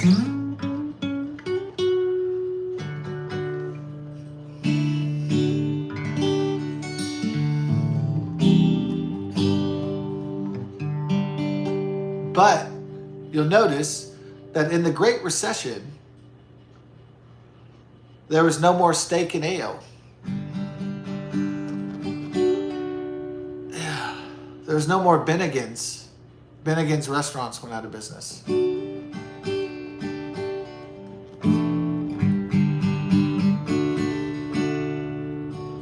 Yeah. So a lot of businesses, chain restaurants in particular, went out of business. Americans couldn't afford luxurious eats, luxurious, extravagant things anymore. They had to just cut back to the very essentials. Like, definitely now is definitely even worse in the 2020s. It just keeps getting worse and worse. So what's happening in the United States and around the globe is that the middle class is losing ground, losing their savings, getting crushed. And the elites are getting richer and richer, and the working class and the poor are just going into fucking oblivion. So that's the real deal. That trend has just continued, accelerated as time progresses. So the haves are having more, and the have-nots are having less. And so that's just accelerating that curve of inequality. Economic inequality is just way into Charles Dickens' Tale of Two Cities territory, a dystopian territory of the haves and the have-nots.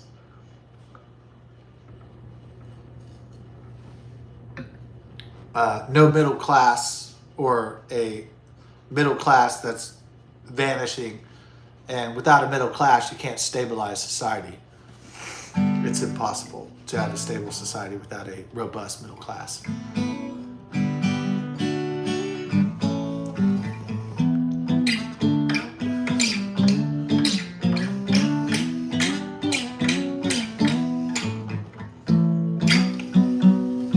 But the hero of the ages was coming. The hero of the ages, Senator from Illinois, son of a Kenyan African man, son of a white mother. The Messiah himself was coming to rescue the world. Barack Hussein Obama.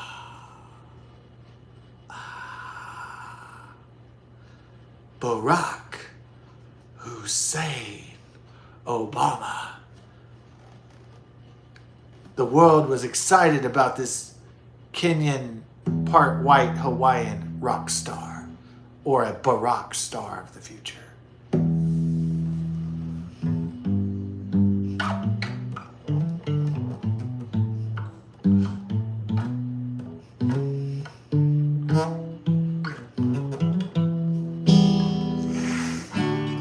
So the Messiah wasn't Jesus with a beard and his white horses. It was the half white, half black man, Barack Hussein Obama. The Muslim Hawaiian, the Islamicist, come to rescue America from its whiteness, from its Caucasian, English, European heritage.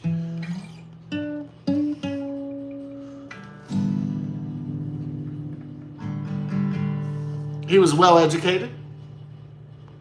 He was a lawyer. He was a very slick talker. So he was able to get most of the youth white vote that normally wouldn't vote for a Muslim black guy, like a Louis Farrakhan type guy.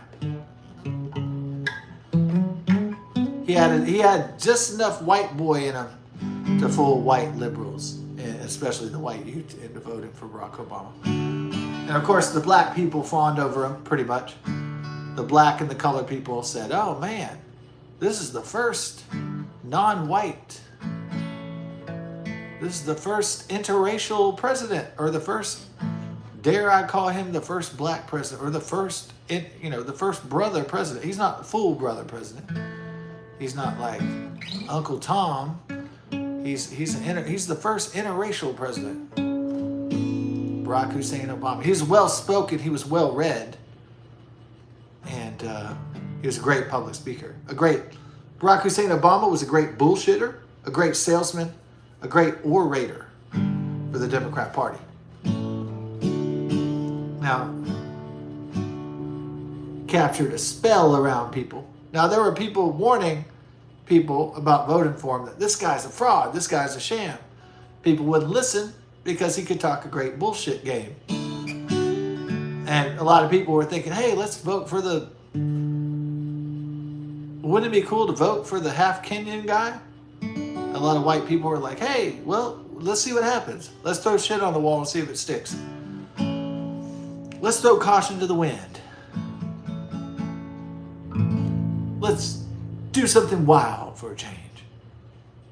Let's just throw the dice down. Let's just fucking, it's like the drunk girl in the bar that's like, let's take off my shirt and show my titties and dance around. That's why people voted for Barack Hussein Obama. Americans were just like bored with the status quo, and they said, you know what, let's just shake it all up. Fuck it. Hey, I've never done cocaine before. Fucking snort it. See what happens. It's fun. For a while. Until you realize, oh shit, I made a big fucking mistake.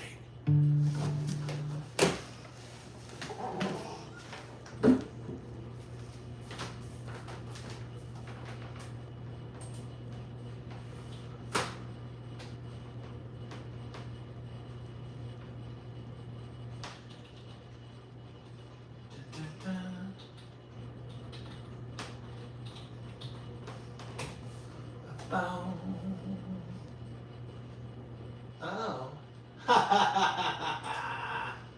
Really? Okay. What we got here, folks? So it's 17 again, huh? Oh, man. No, I wasn't going to play that anyway. Not at all. That's not what I was going to play. Okay. No, I don't think I was going to play any of this. Anybody win this thing? Okay. All right. Well, I guess the results aren't in. So. Okay, I wasn't gonna play 17 again. She's only 17, 17 when she gets right to ya. Old enough for me. Winger? Kip Winger? Anyone? Not everybody's from the 1980s, dude. Okay, that's right. She's only 17, 17. Barely legal pussy is the best thing. Okay, 17 by oh, it's called Winger. Here you go, 17. Here's the song. Everybody loves. Let's hope Rhino doesn't have a copyright on it. Yes, dude. Play a creepy ass song. It's not that creepy. It's just like somebody like 28 years old thinking about 17-year-old girls. Not that bad. Kind of bad. Just edgy enough, you know? Yeah. Just edgy. She's only 17, 17 when she gets right to ya. It's old enough for me. Ding, ding, ding. There you go. Oh, nice guitar in that. Oh, did they steal that riff from Billy Idol? John? They did they?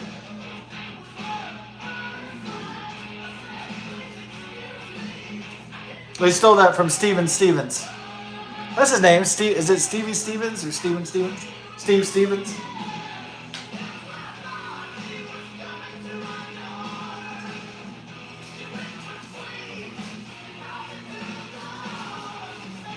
She's only 17.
Yeah.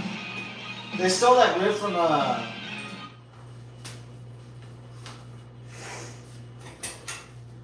realized that they stole that riff. You know, they stole it from Billy Idol and Steve Stevens or Steven Stevens or Stevie Stevens. But I didn't realize that until just now, because in Billy Idol's Eyes Without a Face, that guitar part is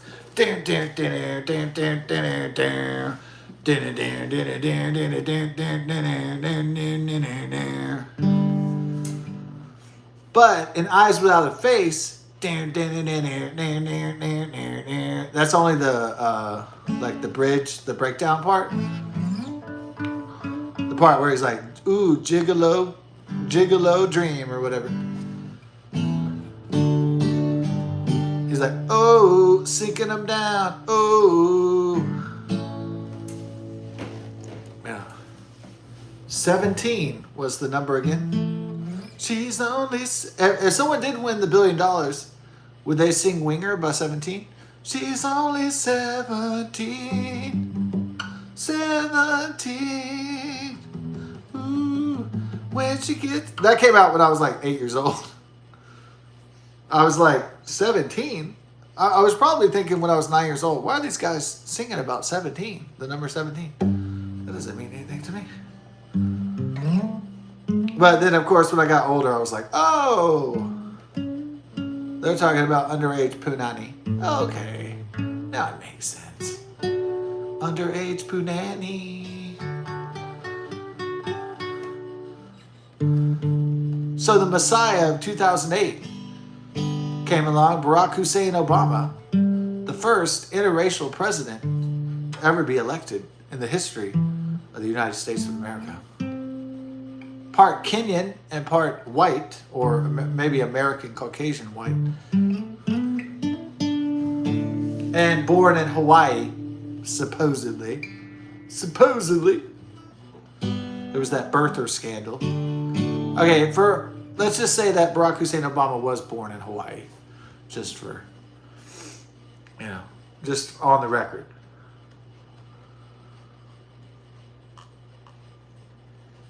So to fix the 2008 financial crisis, what did the Federal Reserve and the Democrats do? Obama, Joseph R. Biden, they bailed out all the banks and Freddie Mac and AIG and all these other people that had caused the financial crisis in the first place. They just bailed out Wall Street. And they bailed out the banks on the taxpayers' dime. So the taxpayers didn't get richer off this deal. They got fucked. They had to pay for a situation that was caused by elites and bankers that wasn't their fault to begin with. But they had to bear the tax and the debt burden on it. It's good to be the king. It's good to be the elites, isn't it? It's good to be John Kerry and be windsurfing and not give a fuck about fucking average people, right? Yeah, it's good. It's a good deal for them. It's good to be the Democrat, I guess, sometimes. In a certain situation.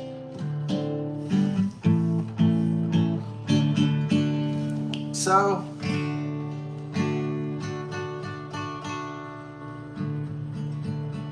George W. Bush ran up the federal deficit to extreme measures to pay for the bloated empire nation-building follies of Iraq and Afghanistan, and Barack Hussein Obama overspent and printed money to pay for the ridiculous bailout of the banks and the mortgaged institutions that had caused the 2007 to 2009 Great Recession, which crippled the American economy and the American people. So he oversaw that. And with, of course, Joseph Robinette Biden, one of our best buddies. One of history's greatest friends, Joe Biden, one of the most corrupt motherfuckers in all American politics and all American history.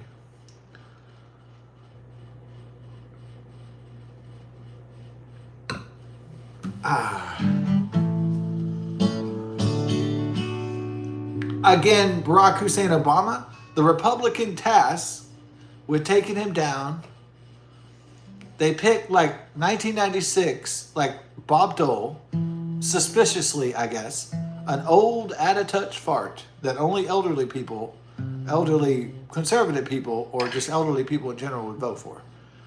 So Barack Hussein Obama's opponent in 2008 was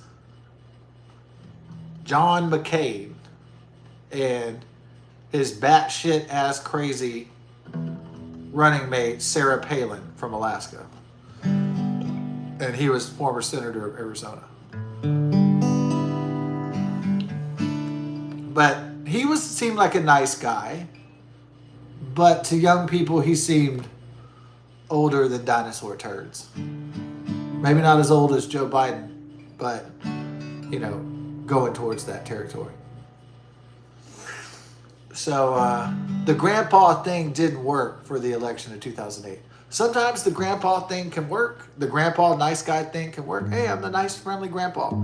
It works sometimes in politics, sometimes it doesn't. So that angle, you know, proceed with your own. Sometimes the energy of youth can defeat grandpaism. But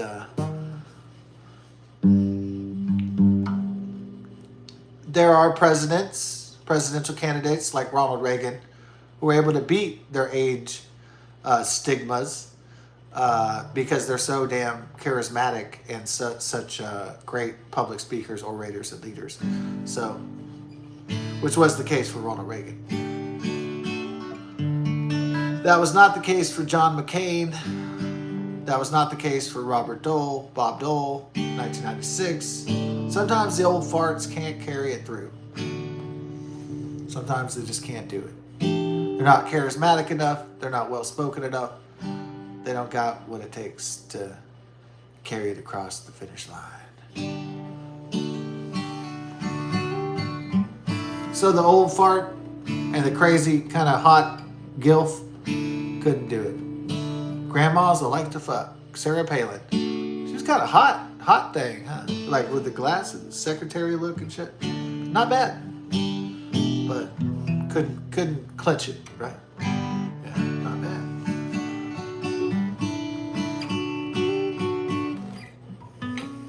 Gilf. Grandmas will like to fuck. At first it was MILF, and then they changed it to Gilf. In case there was a hot grandma. Just in case you had to adjust it a little bit. Add the Gilf.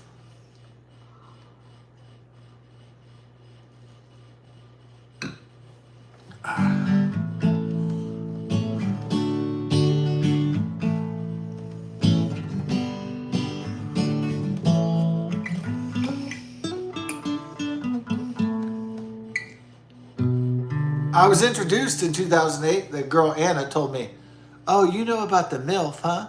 Ha ha ha ha. And then I was like, "Yeah, MILF. Mothers I like to fuck." Yeah, I pointed in the grocery store, and I was like, "Yeah, there's a MILF." And then she goes, "Hey, I'll tell you about the DILF. Daddies I like to fuck." And I was like, "Okay." So Anna told me about the DILF, and I told her about the MILFs. And so I was like, "Ha ha ha, DILF and MILFs." I didn't tell her about GILFs. Yeah, you don't tell the girls that, you know, you might like a little mature action every now and then or something. Yeah. That's not how you get the young ladies anyways. I didn't really want to hear about DILF. She was just going to tell me about it anyways. Dads I like to fuck or something. I was like, well, I'm not into that. I'll tell you about MILF. She didn't want to hear that probably either.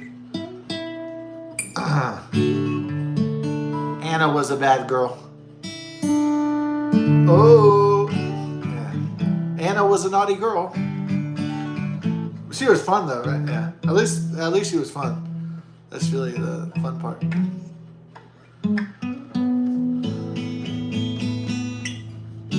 She was a fun friend and coworker during the Great Recession of 2008, 2009, 2007.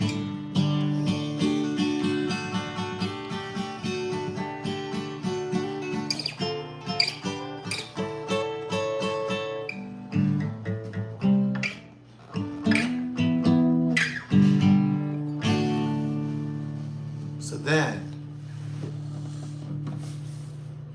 Barack the Savior Hussein Obama spellbinds the world. Hey, I'm part black.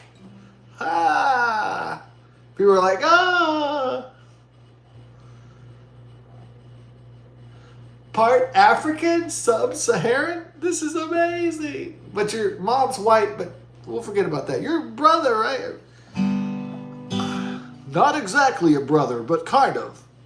Sort of a brother. Ish. I'm Afro-ish. I'm black-ish. Just a little bit. There you go. I'm blackish, though. Isn't it good enough?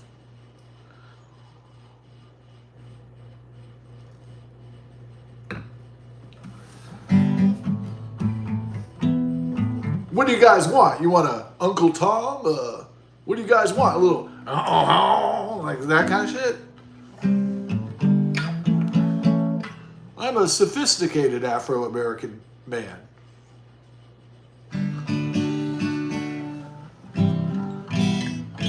And my mommy's white.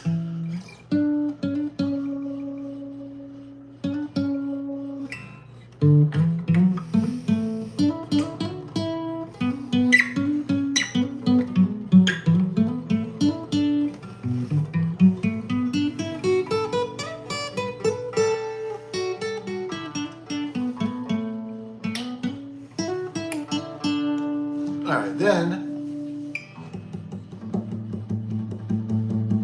it's the 2012, and I'm like, Walton and Johnson are like, how do you like him now? How do you like him now? Like on the radio show, they're like, yeah, you voted for Barack Hussein Obama. How do you like him now? I always like that. How do you like him now? That's one of my favorite things on the radio show. How do you like him now? Like voters' regret. So the voters' remorse started to kick in, but unfortunately not as hard as what would happen in the Biden administration, the Biden-Harris administration. But still, really, Barack Hussein Obama barely won the 2012 re-election. Barely. It wasn't a fucking great, overwhelming performance at all.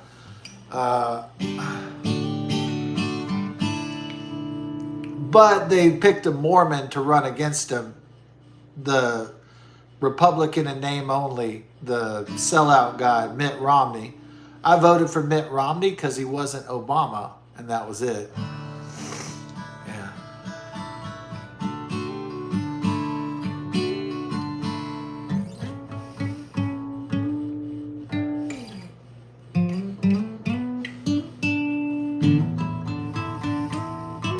So I voted against Obama for Mitt Romney in 2012.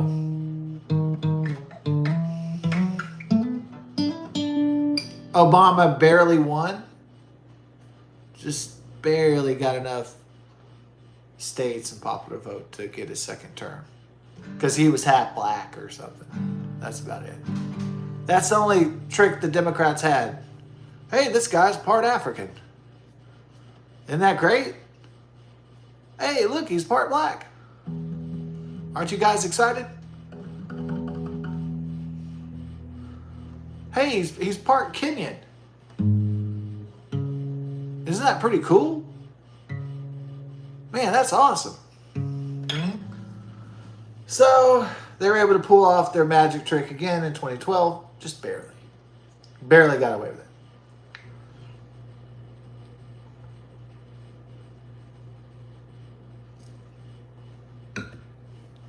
And everybody knows what happened 10 years ago. Trump said, enough of this shit. Okay, so Donald John Trump said, enough of this shit. I'm running for president.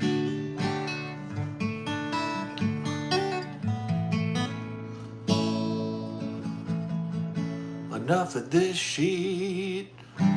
This Barack Hussein, Joe Biden bullshit. Enough of this Barack Hussein Obama, Joe Biden, Democrat bullshit. Enough of this Barack Hussein Obama, Joe Biden, Hillary Clinton bullshit. Enough bullshit.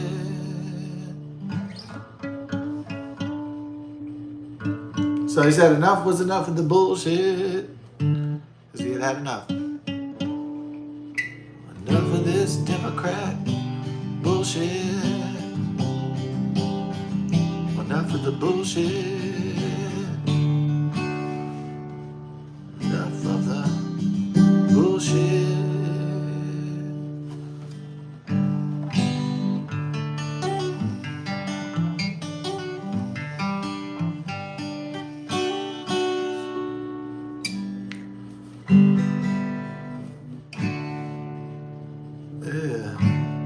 Enough of America getting ripped off by the world bullshit. There is a time where every man says enough is enough, right? There is a time when people say enough is enough. There's always a time in a man's life. There's always a time in a society's life. There's always a time in a nation's life where people just go, you know what, this is enough. Yeah. You know? It could be that uncle always talking shit to you. It could be all sorts of things. It could be that dad that calls you names and pushes you down and treats you like garbage. It could be anything. It could be Muslim rape gangs in England. There's a time where enough is enough, that individuals or groups of individuals will not tolerate a certain thing. They've reached the breaking point. They've reached the point where they will not tolerate it anymore. There is a point where a woman gets hit and a man's beating her to death and she gets a gun and she blows the guy's head off. You know, that's an extreme example. I'm just saying there is a point where people just are mad as hell and they're not going to take it anymore, right? They got pushed to the edge. Everybody has that point break, that breaking point. Not just individuals, but society does too. And, you know,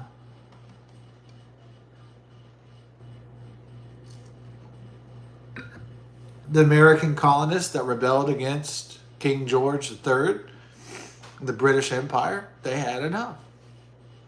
And, you know, the revolution commenced. And so,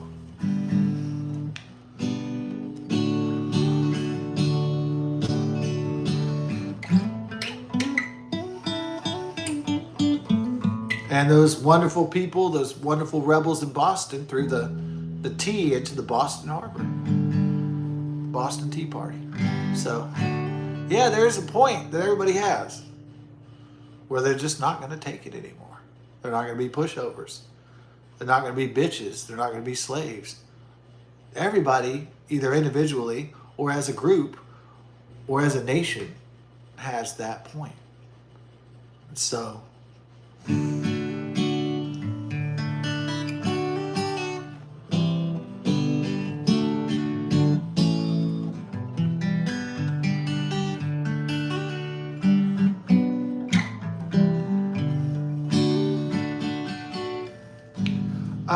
so Donald Trump said enough. I've had enough. So I'm running for president, and they had the Republican National Convention, and they busted out Jeb Bush, the governor of Florida, part of the Bush dynasty, the oil tycoons and the baseball tycoons or whatever they owned and whatever they still own today, the Texas Rangers or whatever. You know, the Bush dynasty, right? So they sent Jeb Bush at him, and he was like, I know Spanish. My wife is Spanish. You don't know Spanish. You're not cultured because you don't know Spanish. And Trump just chewed every single one of them, all the competitors on stage. Of course, they sent stupid people up there. They sent Rick Perry. Like, Rick Perry, can you name for me the 3 branches of government? He's like, well, or the 3 departments of government. And he goes, well, there's the Department of shitting. There's the Department of grinning. And there's the Department of farting. I think it's called the Department. And I got a real thick Texas hillbilly accent.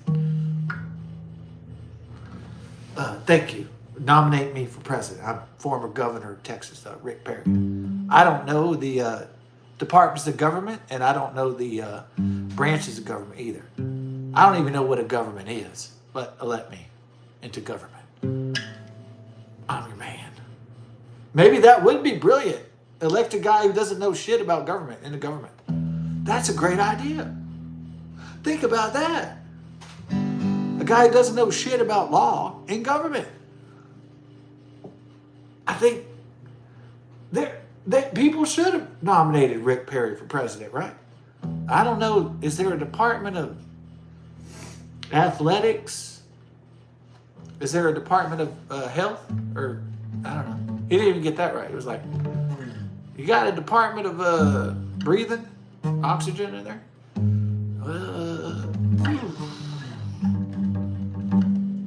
So, obviously, Trump was not intellectually challenged by his Republican opponents.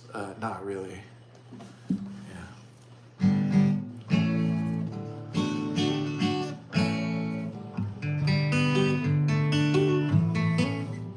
Well, how many departments are in the U.S. the federal government? I think it's the Department of...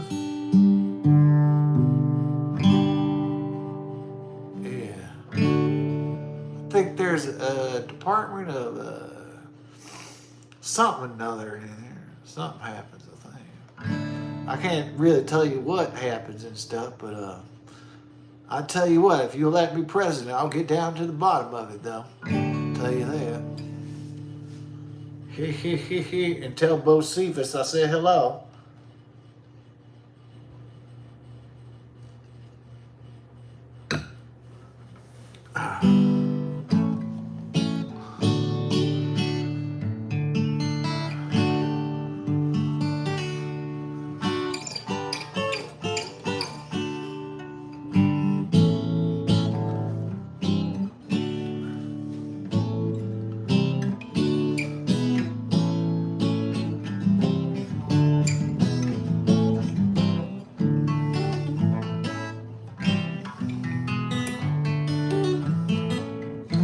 So Jeb Bush, I know Spanish, and my wife is Hispanic. That wasn't enough to impress Spanish people and Spanish-speaking people and Hispanics and brown people, Latinos, in other words, Latinas and Latinos and Spanish-speaking folk. I'm a white guy who knows Spanish, and I also married a Spanish wife. Vote for me. I know what to do because I am so cultured. I know 2 languages and I am not racist in my sexual desires. Oh, brilliant.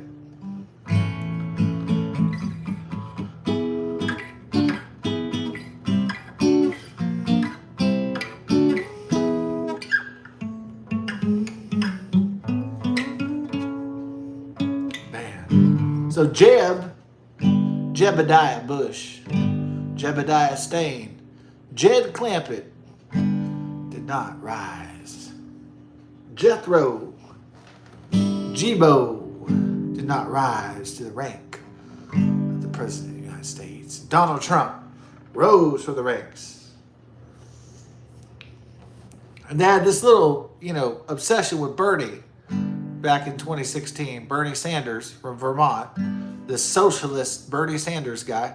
The rich are getting too rich and tax the rich and give money to the poor. Socialism and communism. Woo! And all the young people, all the young liberals were like, yeah. All the failed musicians from Austin and San Francisco and Seattle and Portland were like, yeah. No, the reason why my music isn't taking off is because people don't understand my music. It's not because I suck at music, it's because they don't understand it. People don't understand my art. That's the reason why I'm not rich and famous, is because people just don't get my tunes.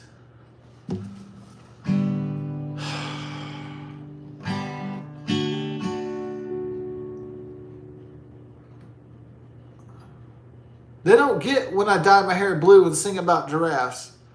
Then I'm getting to something deep here. I'm giving a big message out there. When I dye my hair rainbow and sing about warlocks, that this is something that people should get into without question.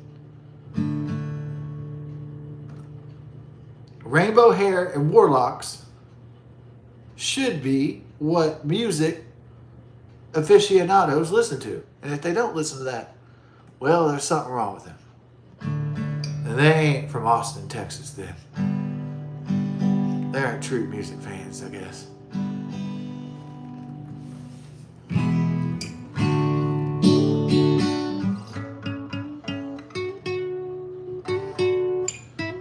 People just don't understand the level of my art. It's just on so many dimensional planes.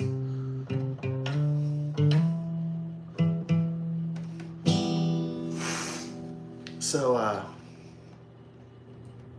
sadly, Bernie Sanders and his socialist army, they were going to get the man and the rich. They were going to get the wealthy and the successful and the elites and the whatever.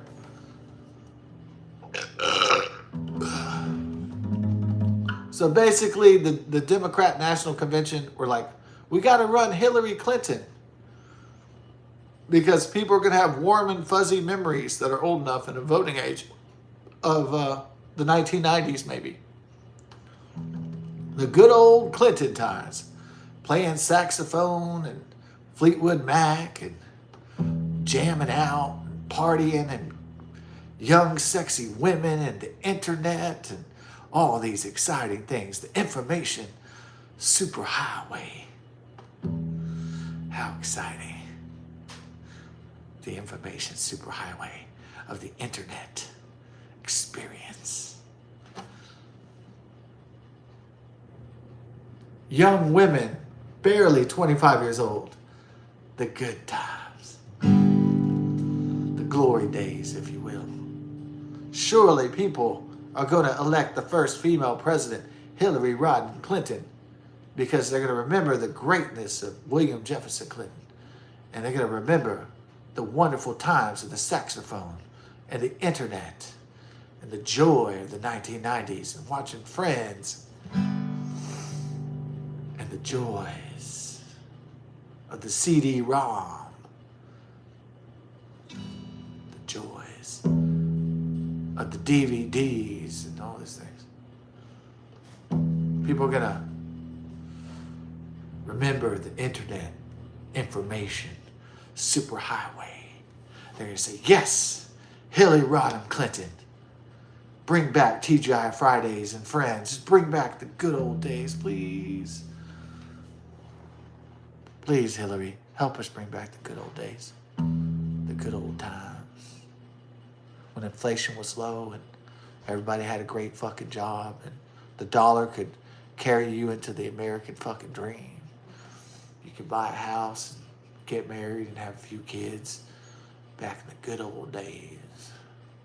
The magic times. The golden age. I guess that's what the Democrats were hoping for. Barack Hussein and Obama. They're hoping people are going to remember the glory days. Have a revival of the Clintonian experience.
Oh no, that was the other guy. Sorry. Oh, Santa Cruz. Ooh. He was killing young women. Oh. 6'9". Oh. 295 to 300. Posing as a cop. No. Oh. Oh, he'd follow with it. No, he would pick up people. Oh. When girls used to actually hitchhike. Yeah, in the 60s and 70s. Oh God. Yeah. Dun, dun, dun.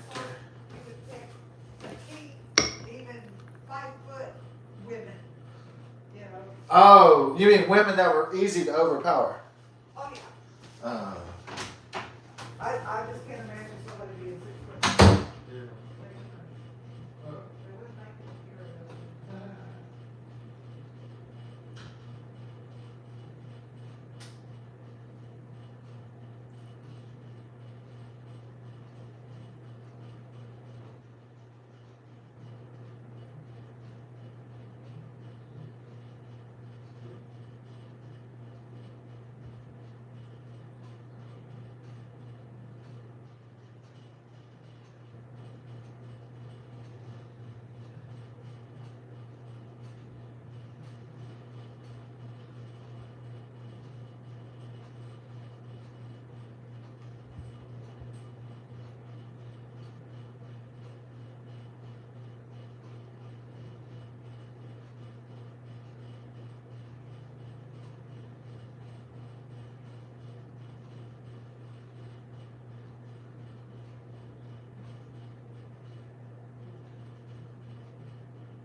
Yeah.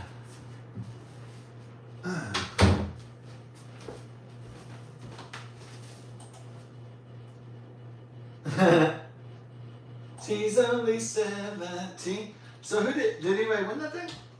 The 1 billion? Where did it go up?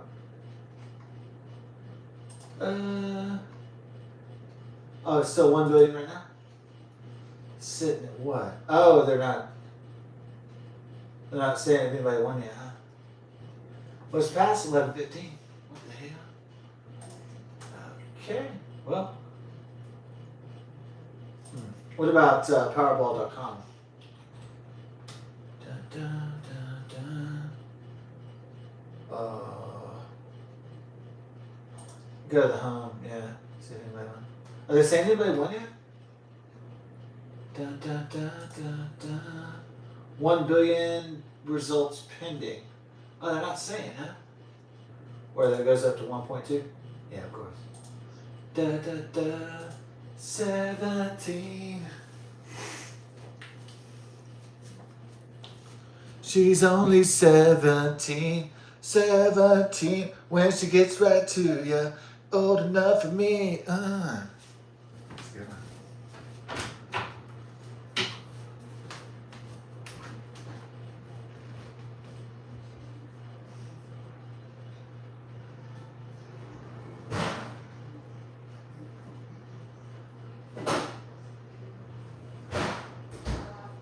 What's that?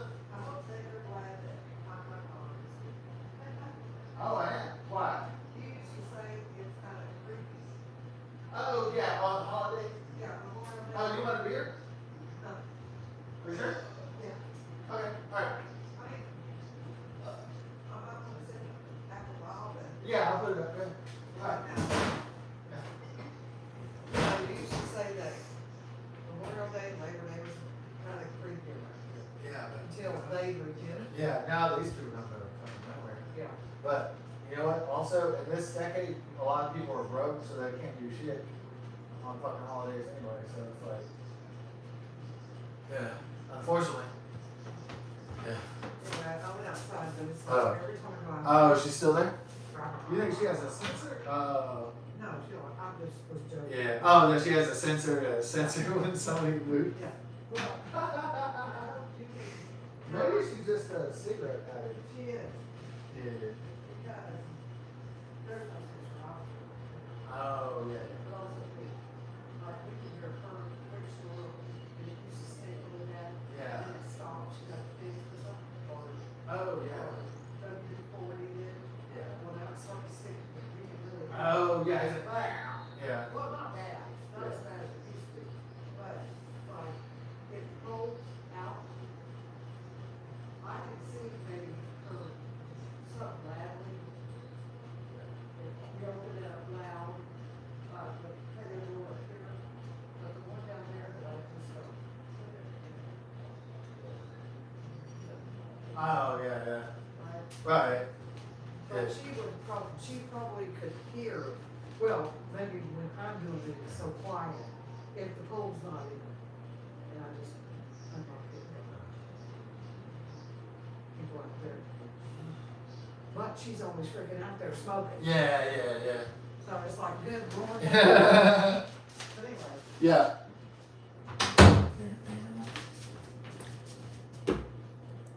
She only 17. Oh, a girl young, so fresh and clean. Now, those aren't the lyrics. A girl so young, fresh and clean. Ooh. Now, that's not actually, it seemed less like a pedophile song because it was like, because the guy was like, when the song came out, you know, kept Winger and shit. It was, he was like 27, 26, 27, 28. And then it was a song about 17-year-old girls, which is like a legal age of sexual consent. At least in some states, anyway. Yeah. Legal age of consent. Ooh. Consensual sexual experiences.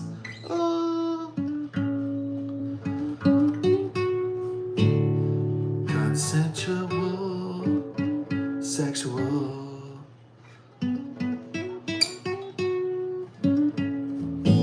Consensual sexual? I think that's when I realized I had a buzz. That's when I said, when I started singing the song, go, consensual sexual. Consensual sexual intercourse.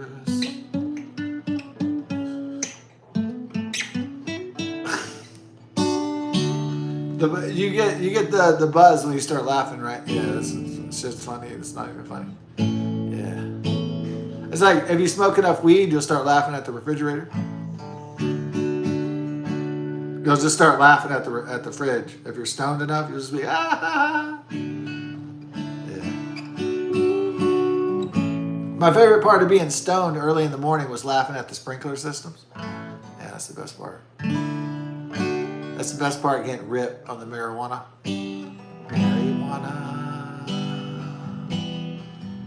Marijuana. Getting ripped.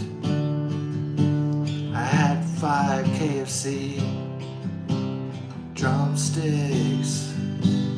Marijuana. Getting stoned. Watching South Park. Home alone. Marijuana.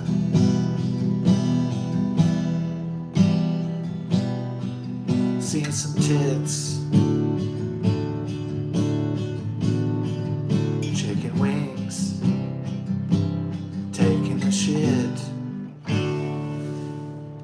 Yeah, that's the problem with marijuana. It makes everything entertaining, right? You're like, if you're sober, there's not like, so if you're sober, having a goal is like entertaining. Like, I have to do this and I have to do that. And like, I have to accomplish this. And that's what's entertaining about life if you're sober. Like, oh, I got to do this. I got to do that. I got to do the chore. I got to do the activity. I got to do, right. So that's, sobriety is, that's what sobriety is. It's like, oh, I got to do this. I got to do the work. I got to put the thing here. I got to do this. I got to get the check. I got to fucking whatever. I got to walk the dog. I got to fucking clean the car. Fucking whatever. Being stoned, it's like, hey, I'm here. Look at this place. I'm stoned. I don't really have to do anything. I just got to marvel at the immense complexity of this universe. I don't have to care about why I'm here, what I'm doing here, what I'm supposed to do here, because I'm stoned. and all that is relevant.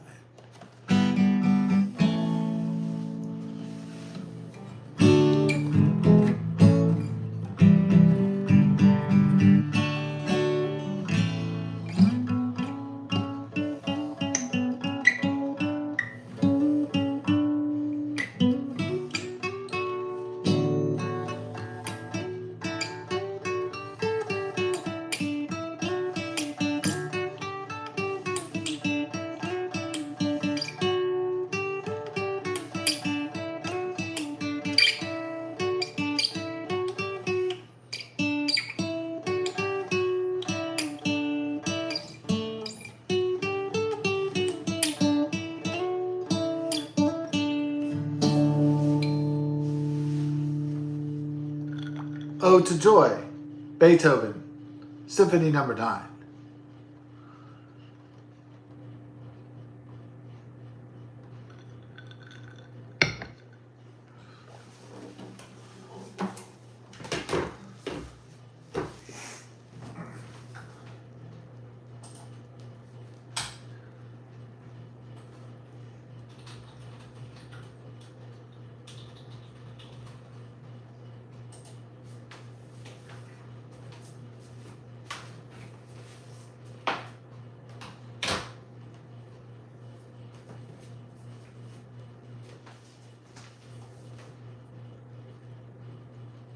Beethoven Ninth Symphony Movement 4, Ode to Joy.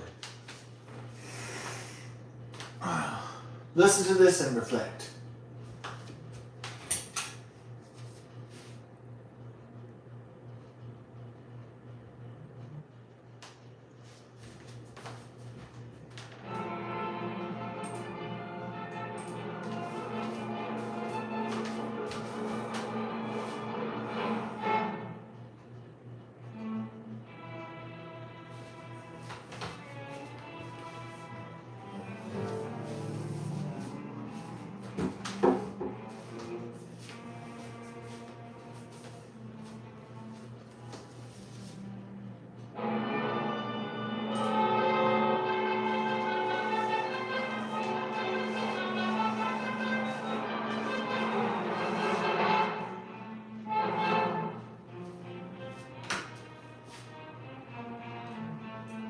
We'll get down on it.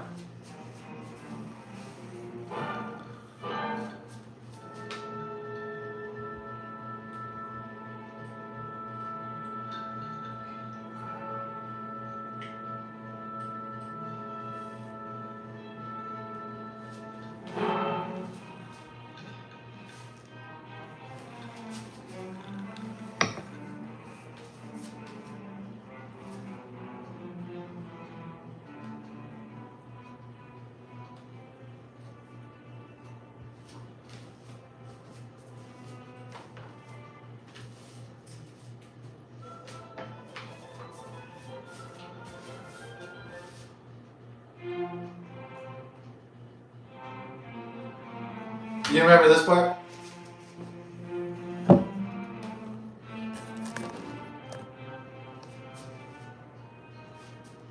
I just remember the parts from Die Hard.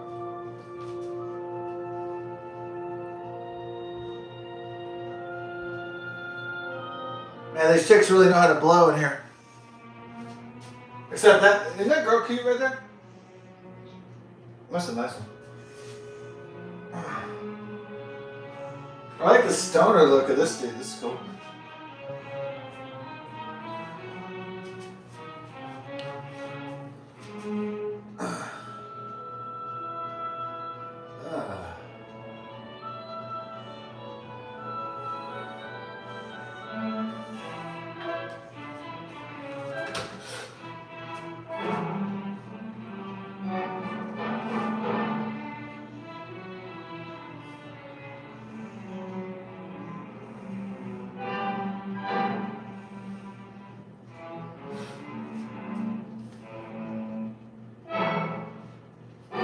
Oh, this is like the choir in the background is the choir they're witnessing.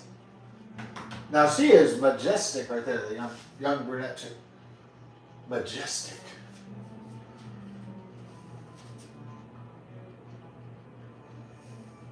A majestic dog. sultry beauty. He's like, fuck it up, 80. I'm jamming. Hell yeah.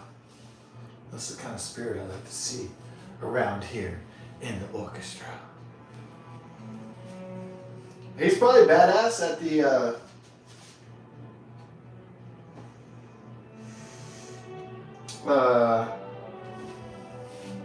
instrumentation there. Cello?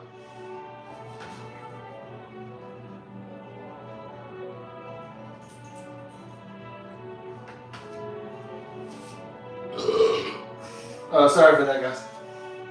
That wasn't part of the original score.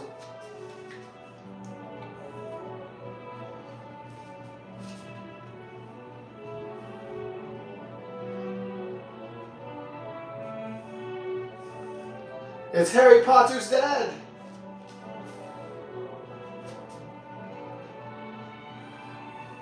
That's better.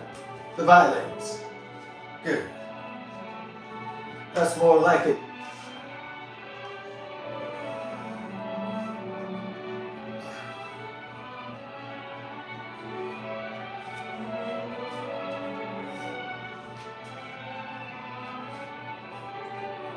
Now I'm starting to feel it. Yeah, now I'm getting into it now.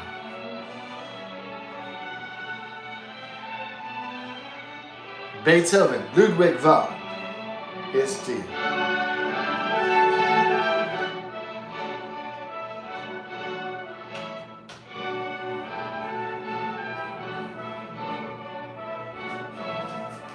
To do it properly, you need the choir.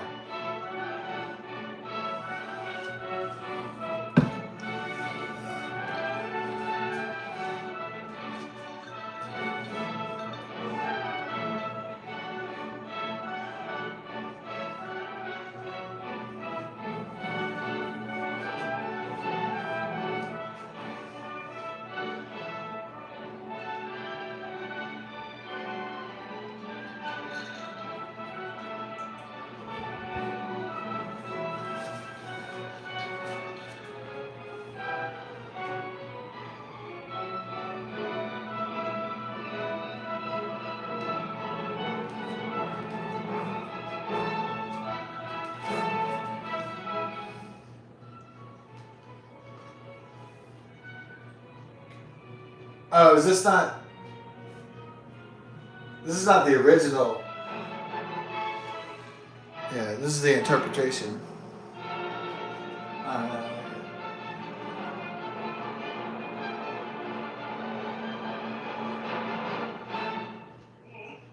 There, yeah, that's better.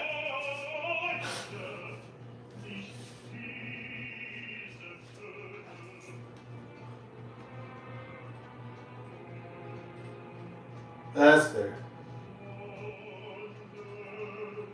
In the original German?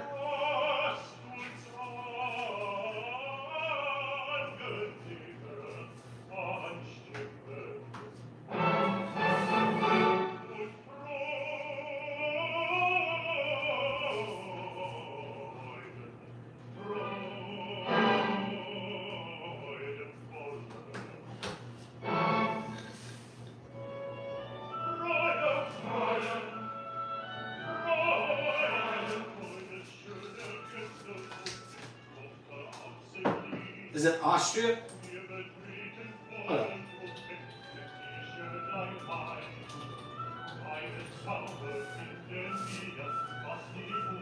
Yeah, Vienna, Austria. Oh, he was born in Bonn, Germany. Oh, that's why I got confused.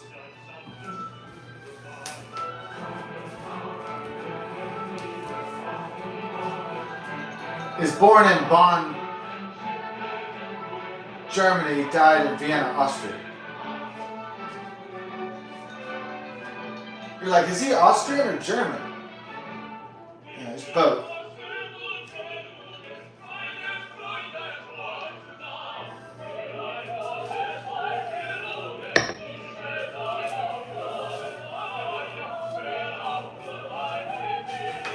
Nice titties on this one. I mean, nice music.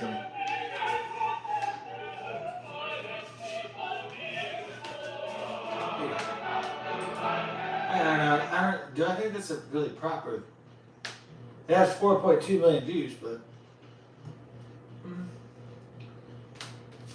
well, oh, here you go. What about Chicago Symphony Orchestra? Maybe this would be satisfactory to you.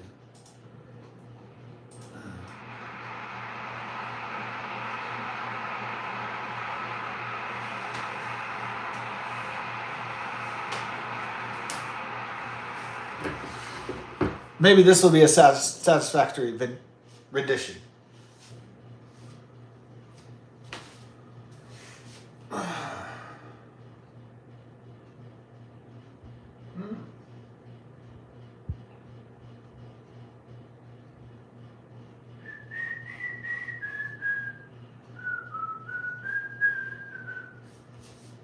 Get to the show.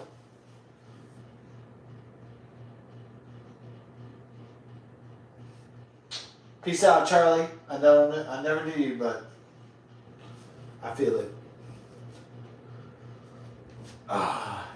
Symphony number 9 in D minor. Okay. You got soprano, mezzo soprano, tenor, bass, baritone. Nice. Dwayne Wolf, chorus director, Chicago Symphony. This might be what I'm looking for here. This looks like a professional outfit, I think.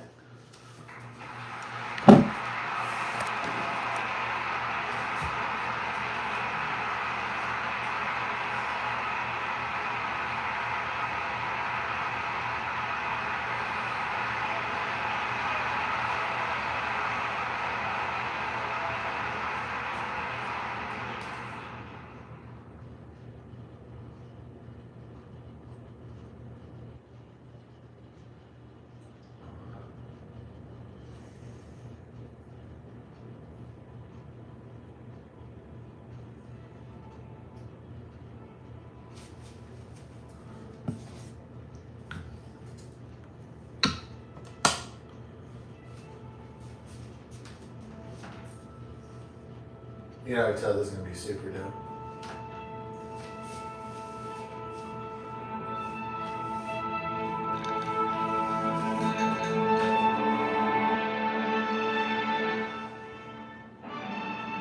Okay. Yeah.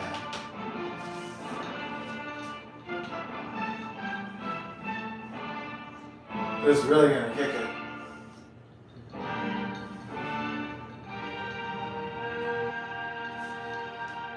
This is gonna kick some shit.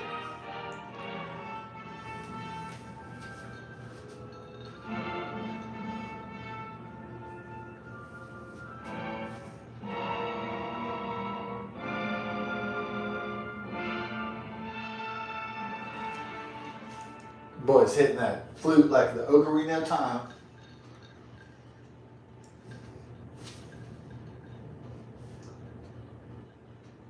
He looks like Alfred Molina, like he looks like Dr. Octopus and shit. You know, from Spider-Man.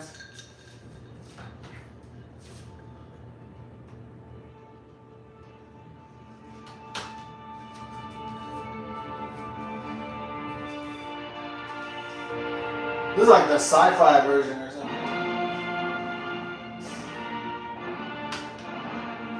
This is like Beethoven sci-fi.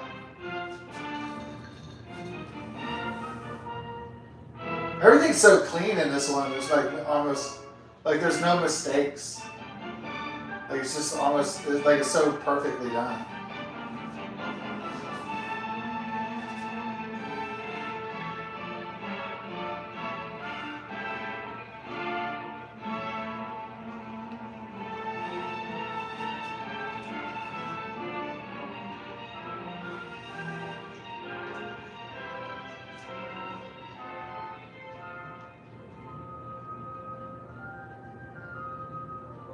Piccolo, clarinet, oboe. Those are called oboes, right?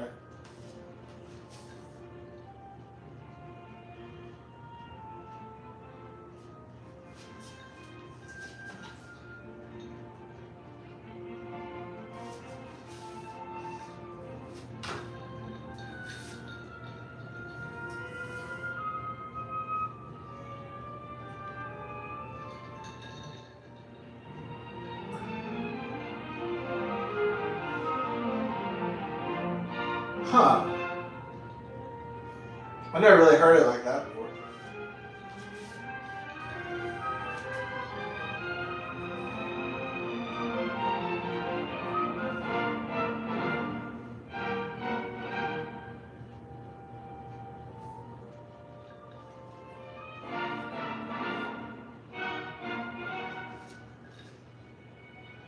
It's very clean.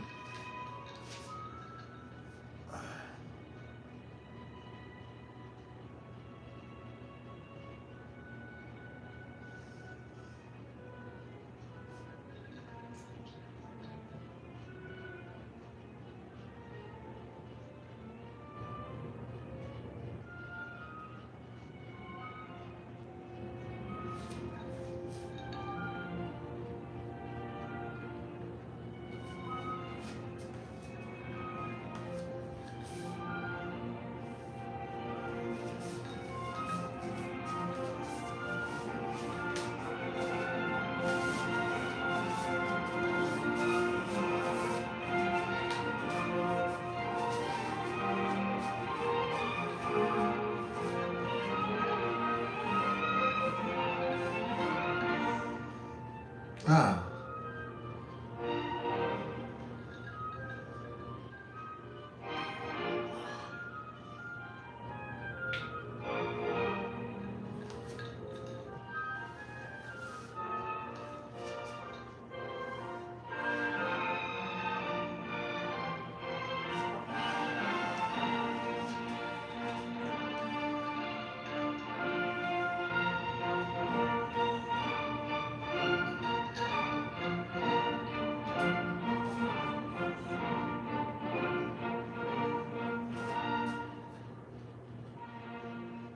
Yeah. Yeah, that's what I would be like too. I'd be like that Chinese dude. I'd be like, if I was that young Chinese dude, I'd be like, what the fuck? What's going on here? Even the Chinese are perplexed by this.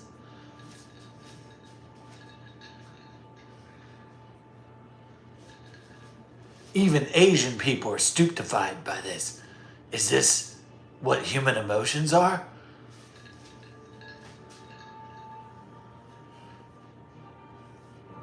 They said, I hope they do a close up on that Chinese kid again.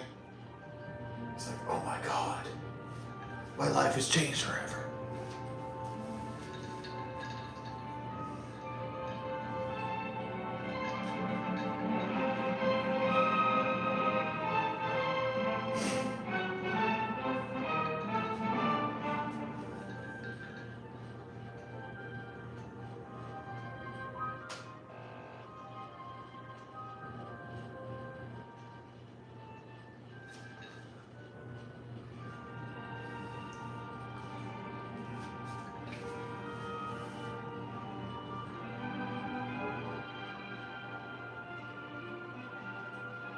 Man, this is the full Monty though. But we're going deep tonight. Yeah. We're going deep like prom night, folks. If you had a prom night. Yeah, this saying if you did go to high school prom, I mean. Even if you had sex at all, but we're going deep in any case.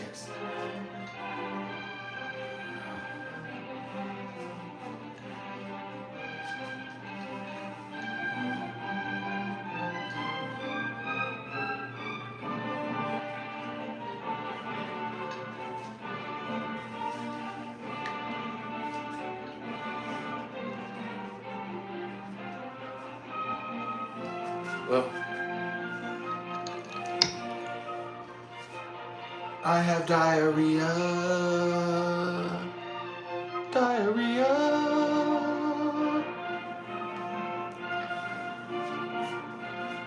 I have juicy diarrhea. Trying to make this episode so.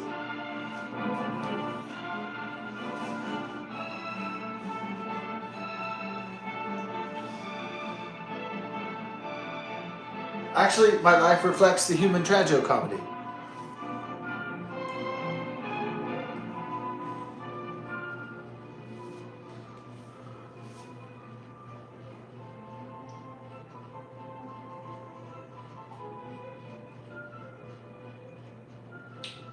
the jester comedian is not the joke his or herself, but is a reflection of the joke that makes up humanity itself.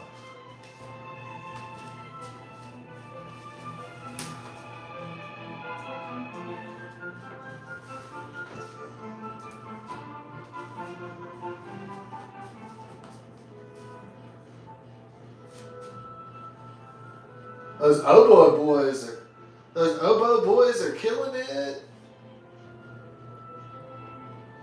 Not to disrespect the clarinetist and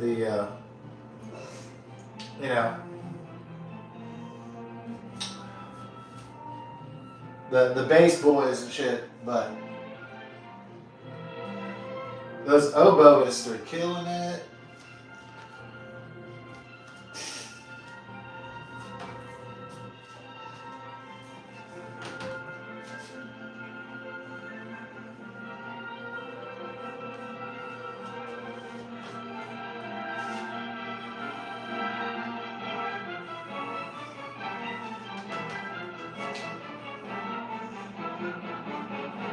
Whoa!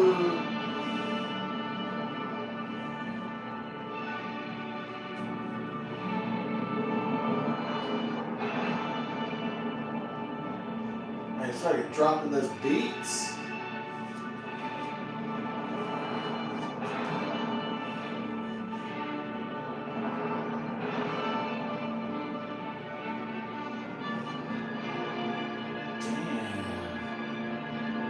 I didn't know it went this hard.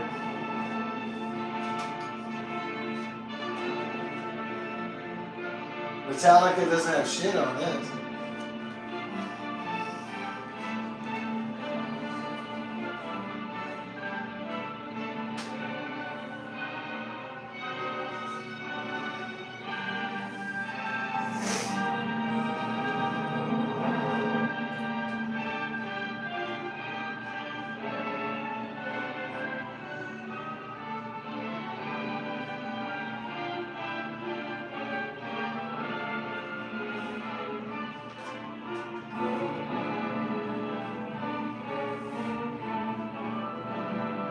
Oh.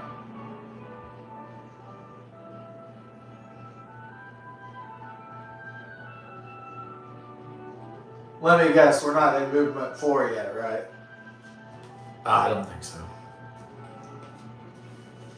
I don't know. It doesn't tell you what movement you're in, so I think it's the whole fucking. I think it's the whole thing. So okay, so that one girl that was hot, was she Italian or Greek? I almost said Greek, but I'm gonna go with Italian, just because she's super hot. So not saying that Greek women aren't hot, but I'm gonna go with Italian because she's kind of Marissa Tomei hot.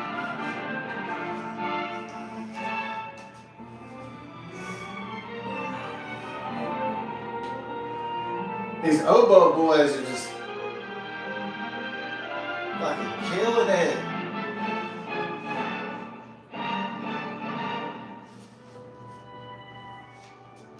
Oh shit. Oh, he got a clarinet solo?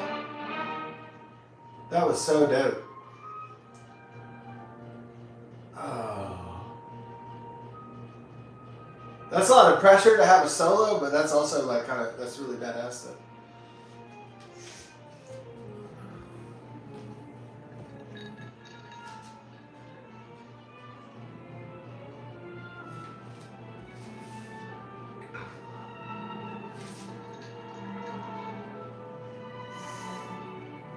Oh, okay, there we go. That's more like what people remember about it.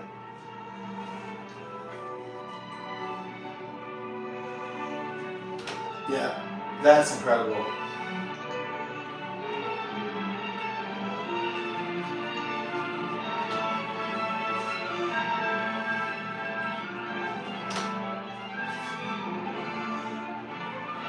Yeah, I think that's what most people are familiar like that one right there. That's epic. I will kill Spider-Man, motherfucker!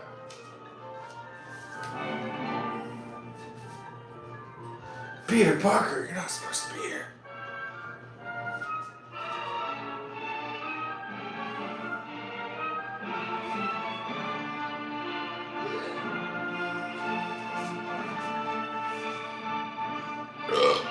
Oh, sorry. Burping, sneezing, farting.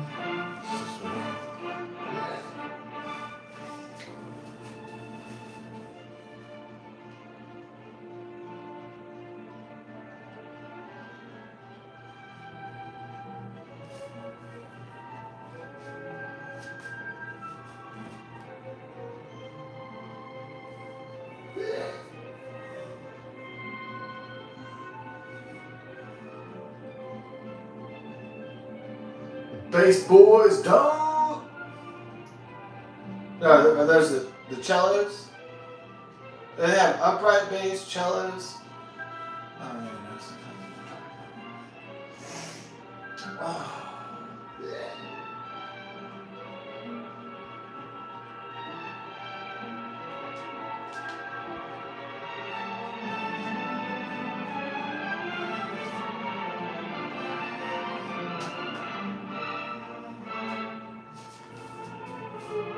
Neo, were you paying attention to the Matrix, or were you looking at the woman in the red dress? Neo? Were you looking at the woman in the red dress? Or were you paying attention to the Matrix? Neo! Concentrate, Neo.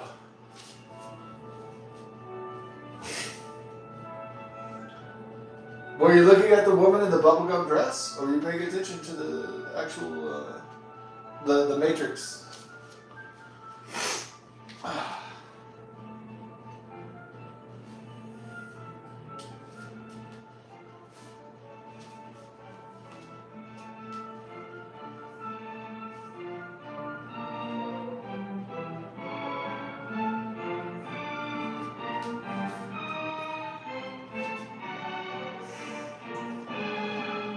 Just when you thought it couldn't get any better.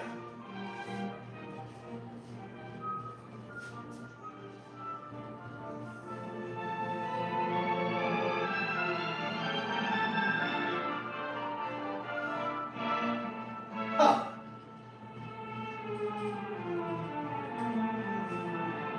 Oh yeah, that's the Italian chick, right? Or is she Greek? Maybe she's Greek-Italian. That's throwing me off. Greco-Italian? That's a possibility.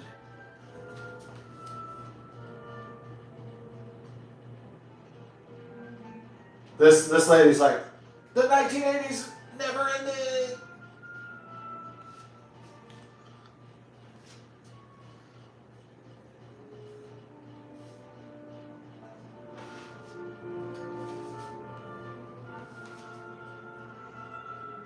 Oh, well. That's almost like the sad part, huh? The denouement. Ah. Sad.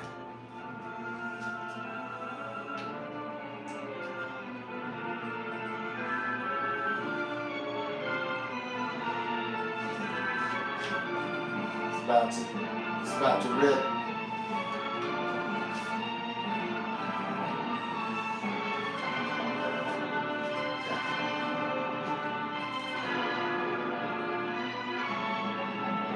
Yeah, he's like, it's going down. Yeah. That's right. It's about to set it off, yeah.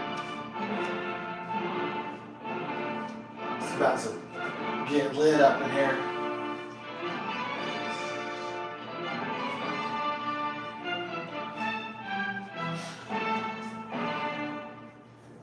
He's like, about to light this mother up. It's like, oh shit.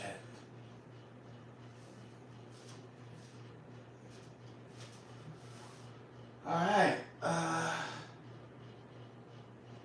Well, this time they don't have a lady in the red dress. They have a lady in the pink dress and the red dress. So that's like a double Matrix problem. There we go. Now we're in. I think we're to the point.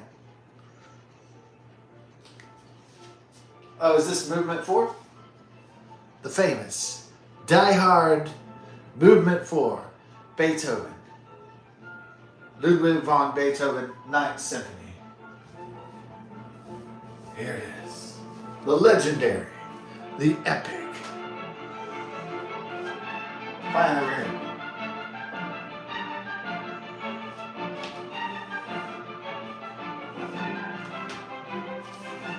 I think this requires a choir. Requires a choir. Oh. Indeed.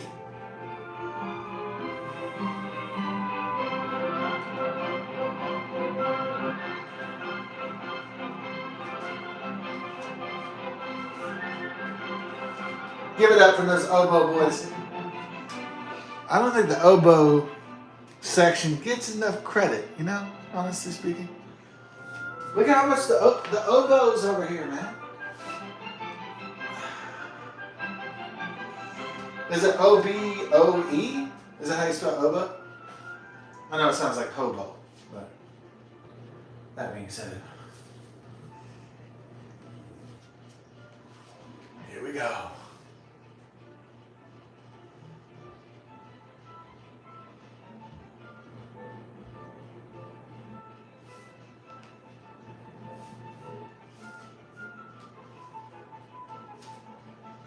Welcome to Lay Beer Day weekend.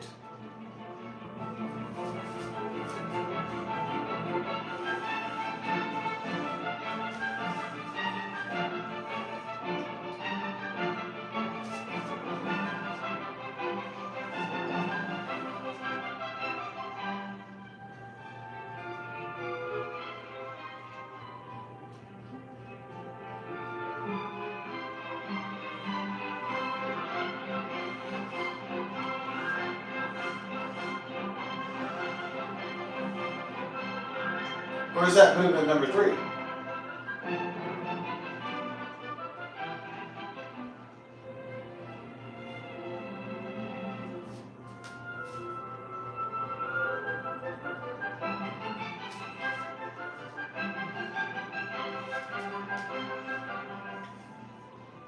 She's kind of hot, that Asian chick, huh?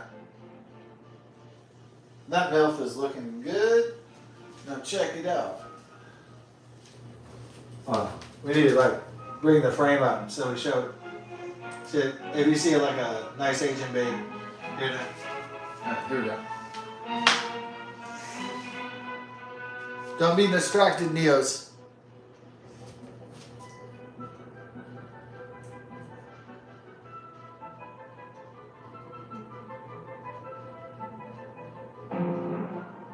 Okay. Whoa. Dropping those percussive beats on shit. Dropping the beat down. Yeah.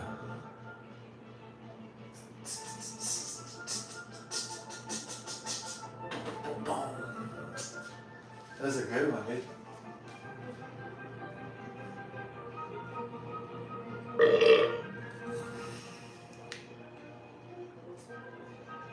And then do another shot of the Greek girl and you're good to go. Booyah. How? Wait, hold on, dude. This is fucking 2 hours long. Oh, I had no idea. Oh. By the way, strap yourself in because this is fucking 2 hours long.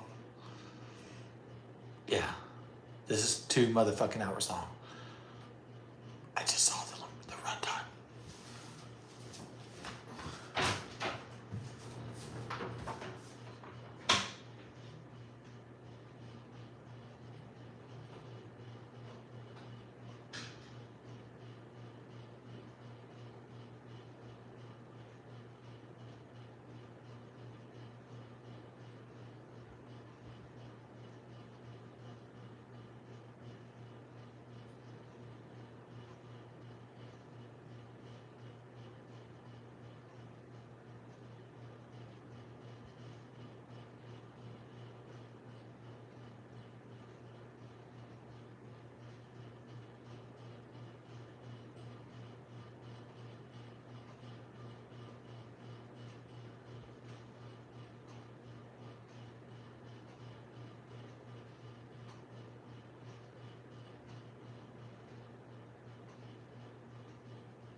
her.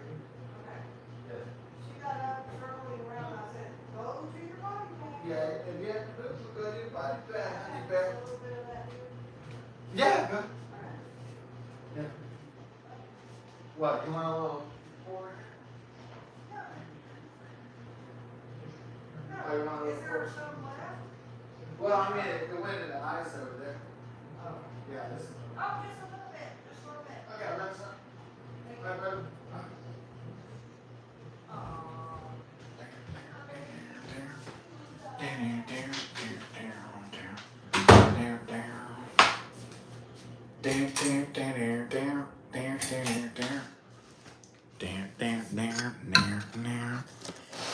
What's the song? Bam, bam, bam, bam, bam. Yeah. Take a break from the heaviness of the Beethoven. Do something kind of simple sounding, I guess. Do something simple. All right, so our goal of the simplicity of the music is to go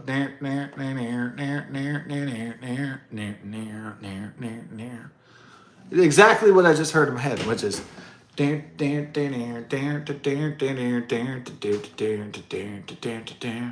let's try to do that.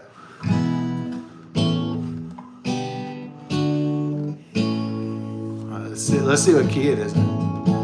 So we see if we can use our imaginations and then plug it into an instrument or some kind of conduit. So let's see if we can do that.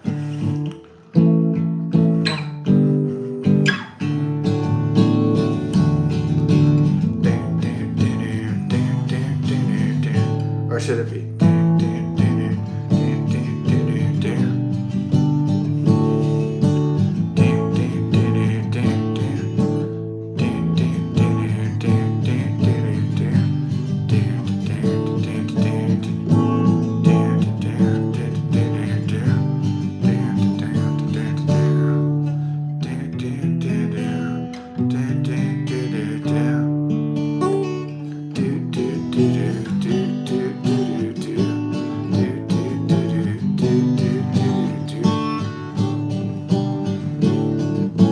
So we can like write a song because we know what, because we hear it, we hear the song, and then we can like play it because we know how to the chords or the notes to play on the instrument. So it shouldn't be that hard.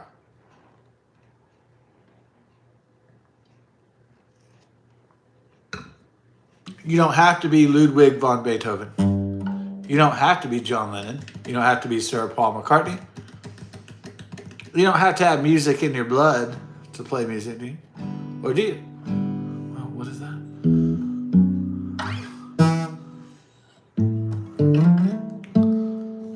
Do you have to be born with a gift? Or can you learn how it works? Yeah, that's a nature versus nurture. That's a time-old age question. Can you learn how to do something? Or do you have to be naturally gifted at something? Nature versus nurture. Genetics versus experience.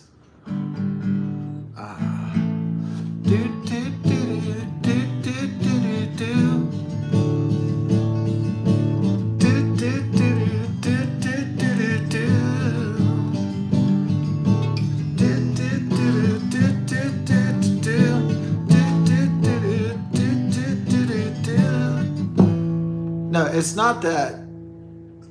What's the scary part, and this really the most frightening part, is that the most frightening precipice for the artist or the inventor or the scientist is that the scientist or the artist realizes that there's no end to the possibilities. So the artist or the scientist is haunted by the other possibilities that they didn't fulfill, and they're going to die. And that's the worst part. So some people say that Oppenheimer was destroyed by his creation, the atomic bomb, or some creation he was responsible for. But He was more probably haunted by the possibilities of what could have been achieved otherwise. That probably really killed him, besides life itself.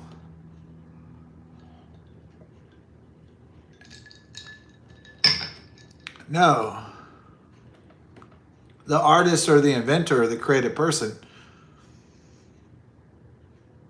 they're like the guy who regrets not asking the beautiful girl out. They're not necessarily scared of what they got. They're scared of what they could have, what they lost. Something that got away. That's what haunts them at night.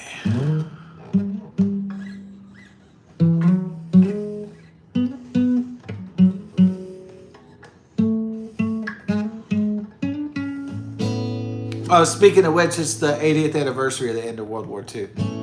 Just sneaking that in there. I'm sure you already knew that because you guys have the internet. I have the internet for now, but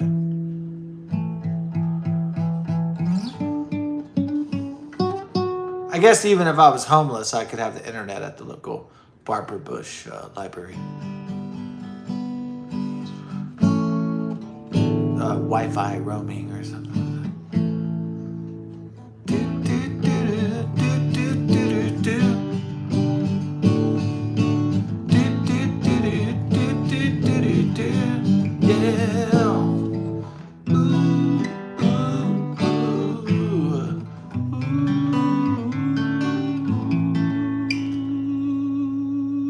But do it like, you're really gonna do it though. We can go balls to the wall. If you're gonna go balls deep, then go balls deep. Yeah.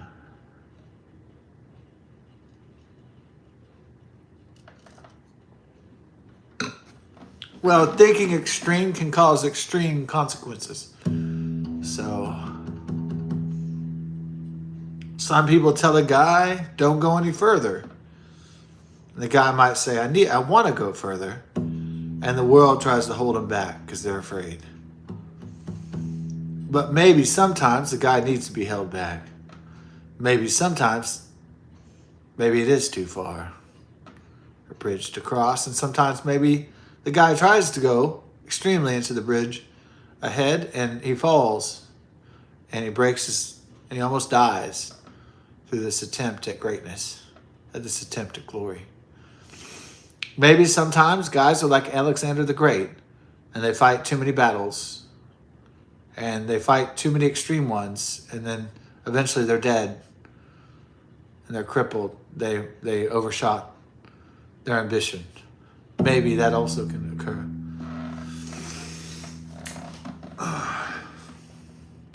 Some people say moderate. Some people say play it safe. And then some people say, no, that's not the way we should do things. We should not play it safe. That we should go to extremes. That we should go where no man has gone before. We should go where no man has gone before. Let's push it to the limits. Let's take it to the limit one more time. And then some people say, no, you can't. Because you can't do what you're proposing. It's impossible. And then some people spit in their face and say, no, it's not impossible. You don't have the vision. You don't have the intellectual or physical mechanisms to understand what I'm even talking about. So, you know,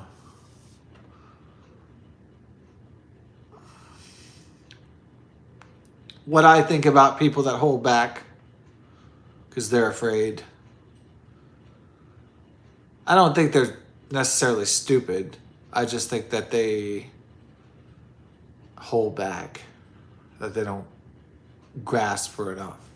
I don't think they aspire for much. I don't think that I think they're afraid of going to this place of success because it's scary. Because it's scary to have the responsibility of success. It's scary to have to navigate that. And I think a lot of people fail because they're too afraid to win. And I know that is the way my life has unfolded for a long time. And but eventually, everybody has to break their own cycles and do something new.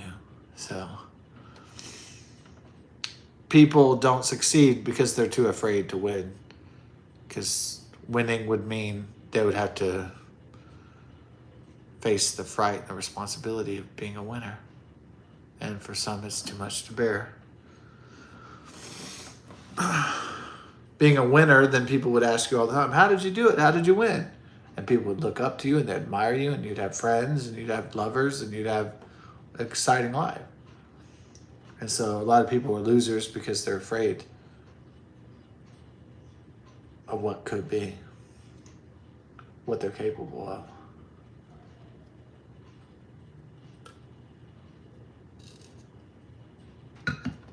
But for those of us that realize this, we're already deep into our journey. Now we know who we are. Now we know what we want to do. Now it's just a question of that we know all that conquering fear is the way to success. Now all we got to do is what are we going to do about that? And so that's just the hard one.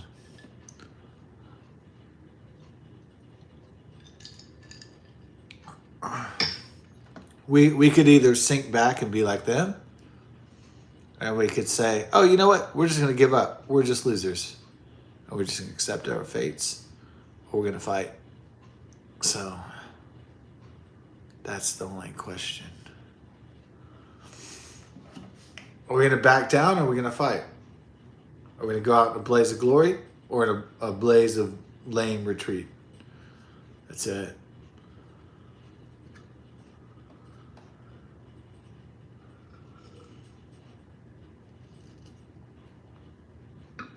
Will we go out like Alexander the Great, victorious on many battlefields? Oh, will history never even know our names or who we are? That's the real test. It's not about fame, fortune, or victory, though. It's about the conquering of fear. That's what it's really about. That's the real test.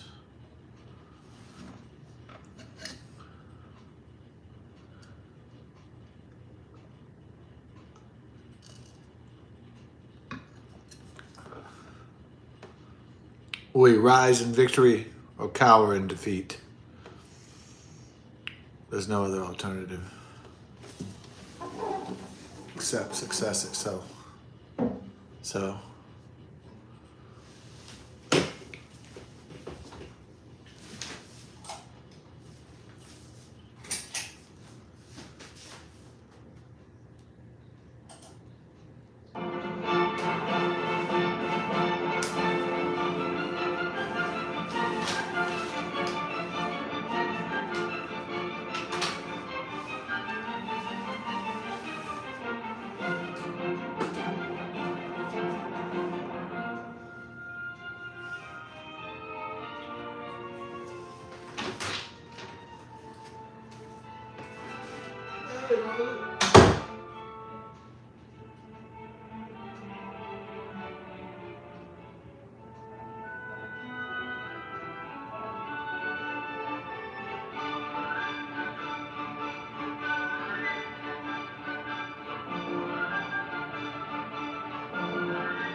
Vicky is like, what about Bob? He's always there. Yeah.